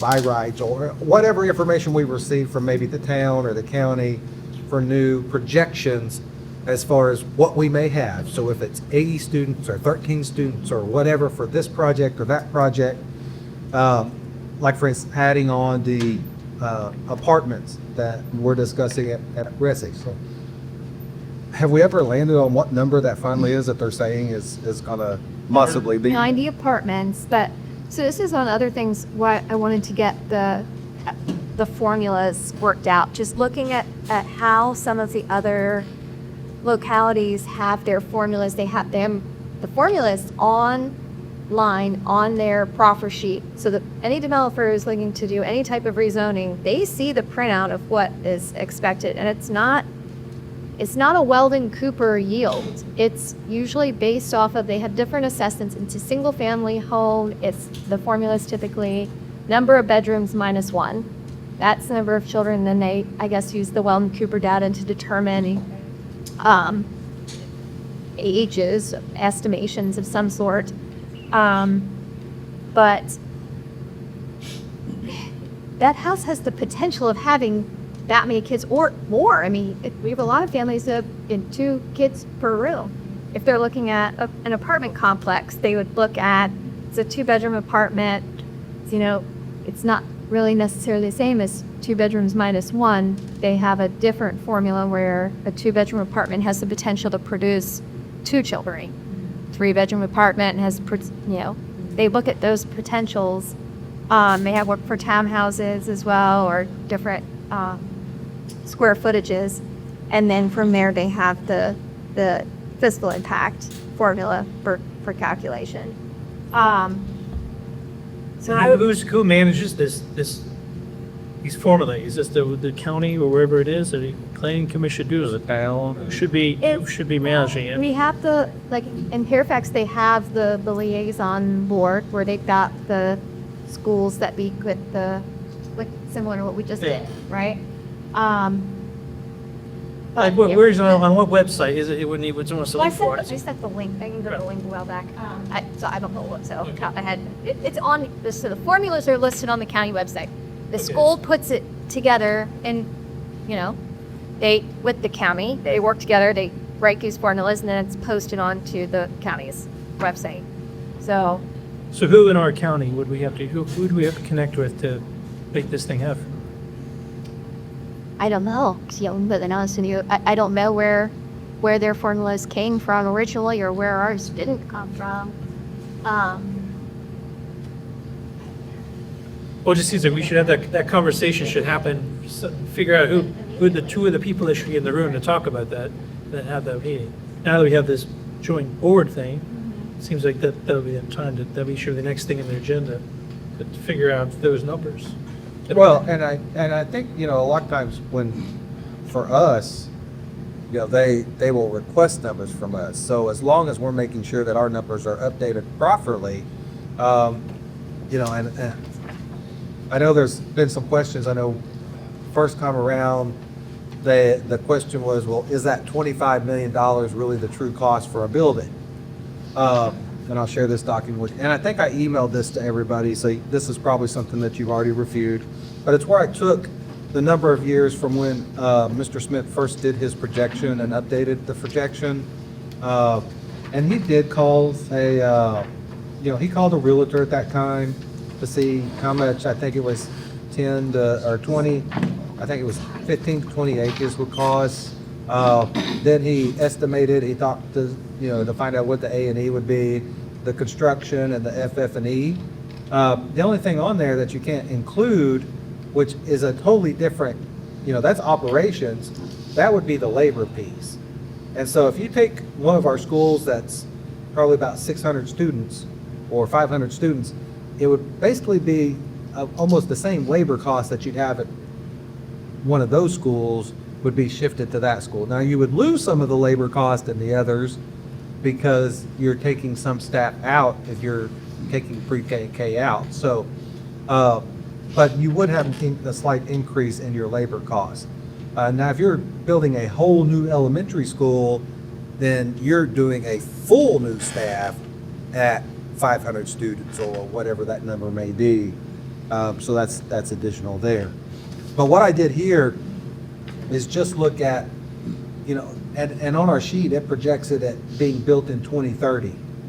So I just said, okay, here's the cost at 3% annual increase, and work that out over 14 years out to 2035. And so then in yellow, you can see, okay, here we are at 2025. The cost to build it would be probably estimated at $27 million, the A&E 19, and the FF&E 2.5 million. Now, if you jump down to year 9, that's 2030, that is on our document, that'd be 32,302,000. Then you go to the A&E would be about 2 million, 2.2, and then the FF&E would be about 2.9 million. So if you use that 3% slight cost increase on an annual basis, so you can see and then at the bottom you can see the comparison where I said, okay, if it's in 2025 or 5 years from now, you could be looking at a $5 million difference. So for me, if we're going to put that this is going to be built at 2030, we should probably put the 2030 projection and not what the current projection is of 32 million. So that way we're looking at that 5 years down the road. It's going to maybe cost us an extra $5 million. Who knows? So I think we can update some of those numbers. And I know, we try to keep those numbers updated best we can. I know Brian gets, sometimes a little upset that I'm asking him, all right, give me another quote on this or give me another quote on that. How much does this cost again? Can you get that quote? So they're constantly getting those numbers. So we can update some of those things on this plan. So when you look at the, page 130? Yeah. Yeah, 130. Yeah. Well, see, they don't even put figures on there. They don't have it in there, no, but until we have our number updated in our long-range plan, then they don't start making the developers proffer to the new rate. So that's the reasoning and really the rush to get that number updated. So yeah, we can update that in ours and like any other updates that we may need to do. So, but I would be more than happy to put that $37,765,000 number on there for 2030. Yeah. Try to make it easy, 40, just. It's easy. You'd be every 40 million. Put 40 million in, that's town. I feel like 3% is very low. Yeah. So I know we have to get this document to the county because they're going to be updated. Are there any updates that we need to make to kind of the document we have with how we're going to do some projects? I just kind of going back to this real quick. I think Melanie mentioned it, making a notation about the number of Pre-K, because, so that they understand the difference between ADM and seats in the schools. Those are two different numbers that we operate on. And I think you might have mentioned it earlier on, but I think that should be reflected in there as, those are two different numbers and essentially. One number is used for financial purposes. One number is used as the capacity of our building. But that's, it's relevant. They're both relevant, they are relevant. So I think they can note on there somewhere where it's noted what those two different numbers are and everything. Just kind of going back to that. I'd also say on page 130, second paragraph, it says that we School board updated the comprehensive long-range plan through 2030. Did we? I mean, is that the comprehensive long-range plan? That's not the strategic plan. What is the comprehensive long-range plan? We have thought open. I mean, that's our strategic plan, our comprehensive. Because the strategic plan is only goes to 2026. I mean, again. I think they meant this capital improvement plan, I think Was is that what they meant. CIP? Yeah, I don't know. I think that's what they meant. Yeah, They kind of maybe combine them all together, combine like strategic, comprehensive, and CIP. Well, yeah, because the chart below goes to 2030, so whatever that thing, whatever we call that thing. So that's the document right there that Mr. Smith put The together capital improvement plan. back in 2022. That may be what they're referring to. Yeah, we should probably just end it, just make sure it says it. The right names in their document. Okay, so we're gonna edit that. Updated their capital improvement plan through 2030.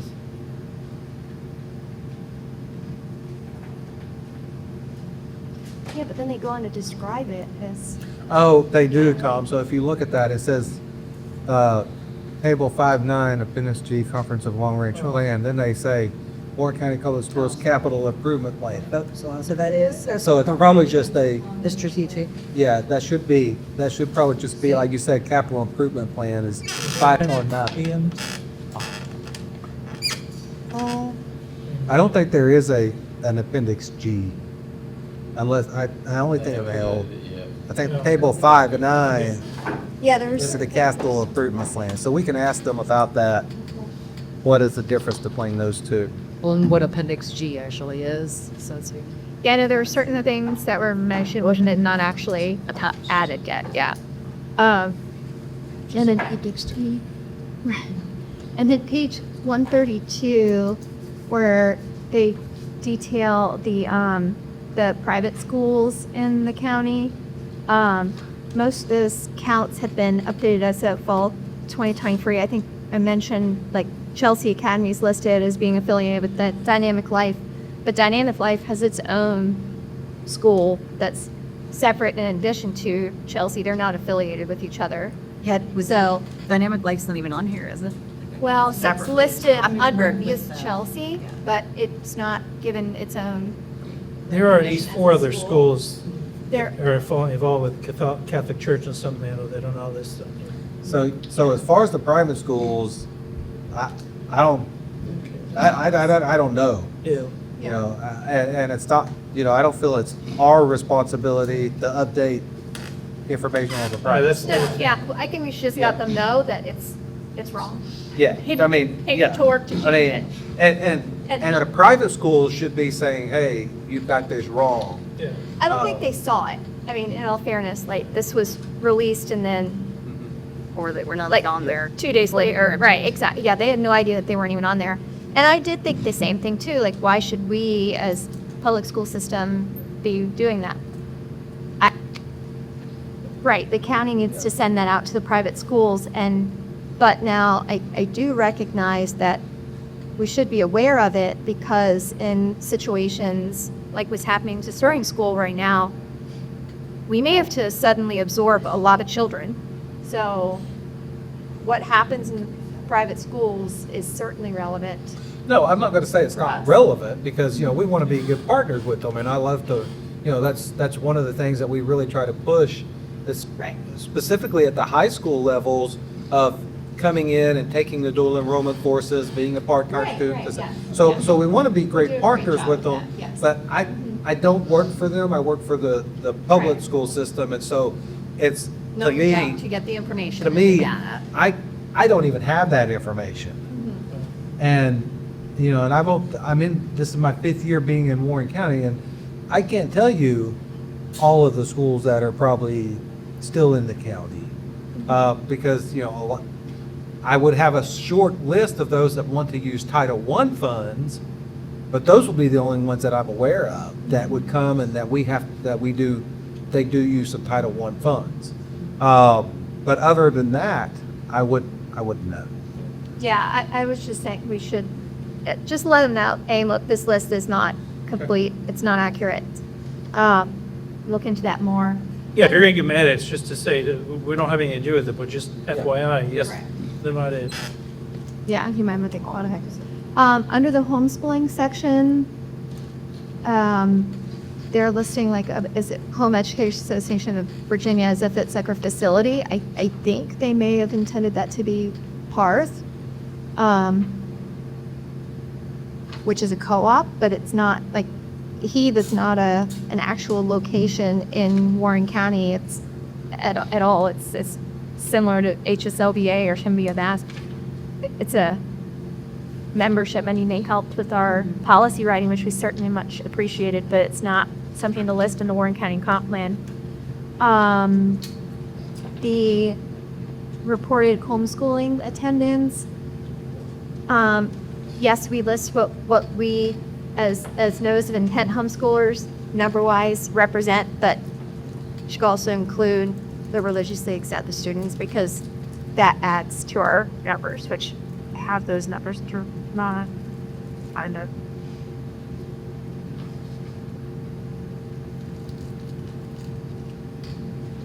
How did you find those? They were going through. So as of the end of the school year for 2024, so the 23-24 school year, it was 639 students that have turned in notice of intent, and there were 199 religious accepted students. So for a total of 838 students.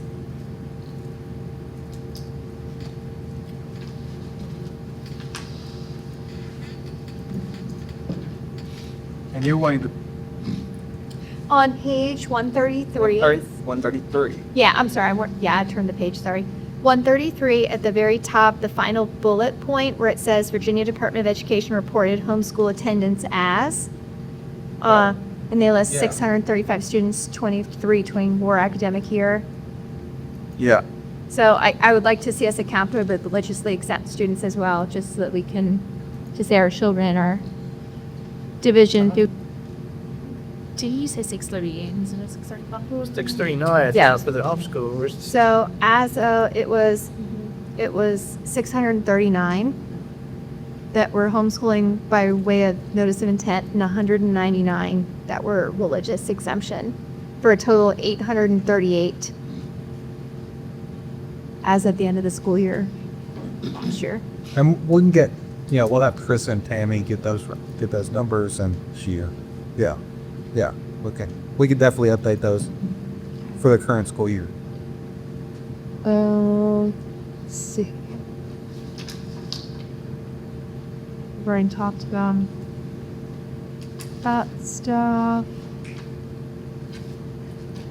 For objectives on page 133, I was wondering if it would be appropriate to add the liaison committee in there specifically as one of the goals and objectives, just so that we can try to ensure that it continues as going forward with the development, not covered yet, or this, while we're listing on the other, things in that section.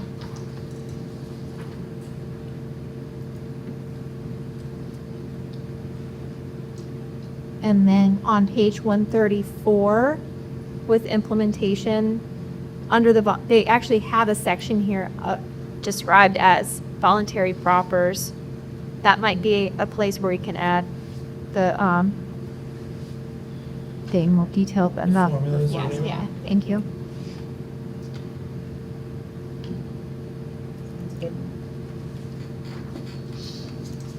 So just like G would be something like, facilitator. Yeah, it says continue using proffers up to pray, expanding school facilities cost based on current fiscal impact model. Maybe do like improve the proper process with defined formulas for student yield and fiscal impact. Continue to hold liaison committee to aid in the process. Okay, so that. Good. Do you mind sending me that? Okay, yeah, I hear that. Yeah. Yeah, if you don't mind, just email Okay. me and Dr. Costa that your word in there. Okay. So that way I get it great. Yeah. Anything else, Lois? Thank you, Maris. Watch me disband. So much. Future board. I love us. Could we get somebody to read us into executive session? Oh, so, okay, come on. The motion is made that this open public meeting of the Warren County School Board become a closed meeting pursuant to Virginia Code Section 2.2-3711. The school board desires to discuss the following matter in a closed meeting. Section 2.2-3711A1, discussion, consideration, or interviews of prospective candidates for employment, assignment, appointment, promotion, performance, demotion, salaries, disciplining, or resignation of employees of the school board, specifically the personnel report and the personnel report addenda. Also, Section 2.2-3711A2, discussion or consideration of admission or disciplinary matters or any other matters that would fall for disclosure of information contained in the scholastic record concerning any student of Warren County Public Schools, specifically the Skyline High School Junior Varsity Football Team. Section 2.2-3711A7, consultation with legal counsel and briefings by staff members or consultants pertaining to actual probable litigation or such consultation. Briefing and open meeting would adversely affect the negotiating or litigating posture of the public body, and consultation when legal counsel employed or retained by the public body regarding specific legal matter requiring the provision of legal advice by such counsel, specifically the heptad easement. And Section 2.2-3711A19, discussion of plans to protect public safety as it relates to terrorist activity or specific cybersecurity threats or vulnerabilities, and briefings by staff members, legal counsel, or law enforcement or emergency service officials concerning actions taken to respond to such matters or related threat to public safety. Discussion of information subject to the exclusion in subdivision 2 or 14 of 2.2-3705.2, where discussion in an open meeting would jeopardize the safety of any person or the security of any facility, building, structure, information technology system, or software program, or discussion of reports or plans related to the security of any governmental facility, building, or structure, or the safety of persons using such facility, building, or structure. Is there a second? I second it. Mr. Valentine, could you do a roll call, please? Yes. Dr. Funk? Aye. Madam Chair? Aye. Mr. McFadden? Aye. Mrs. Salem? Aye.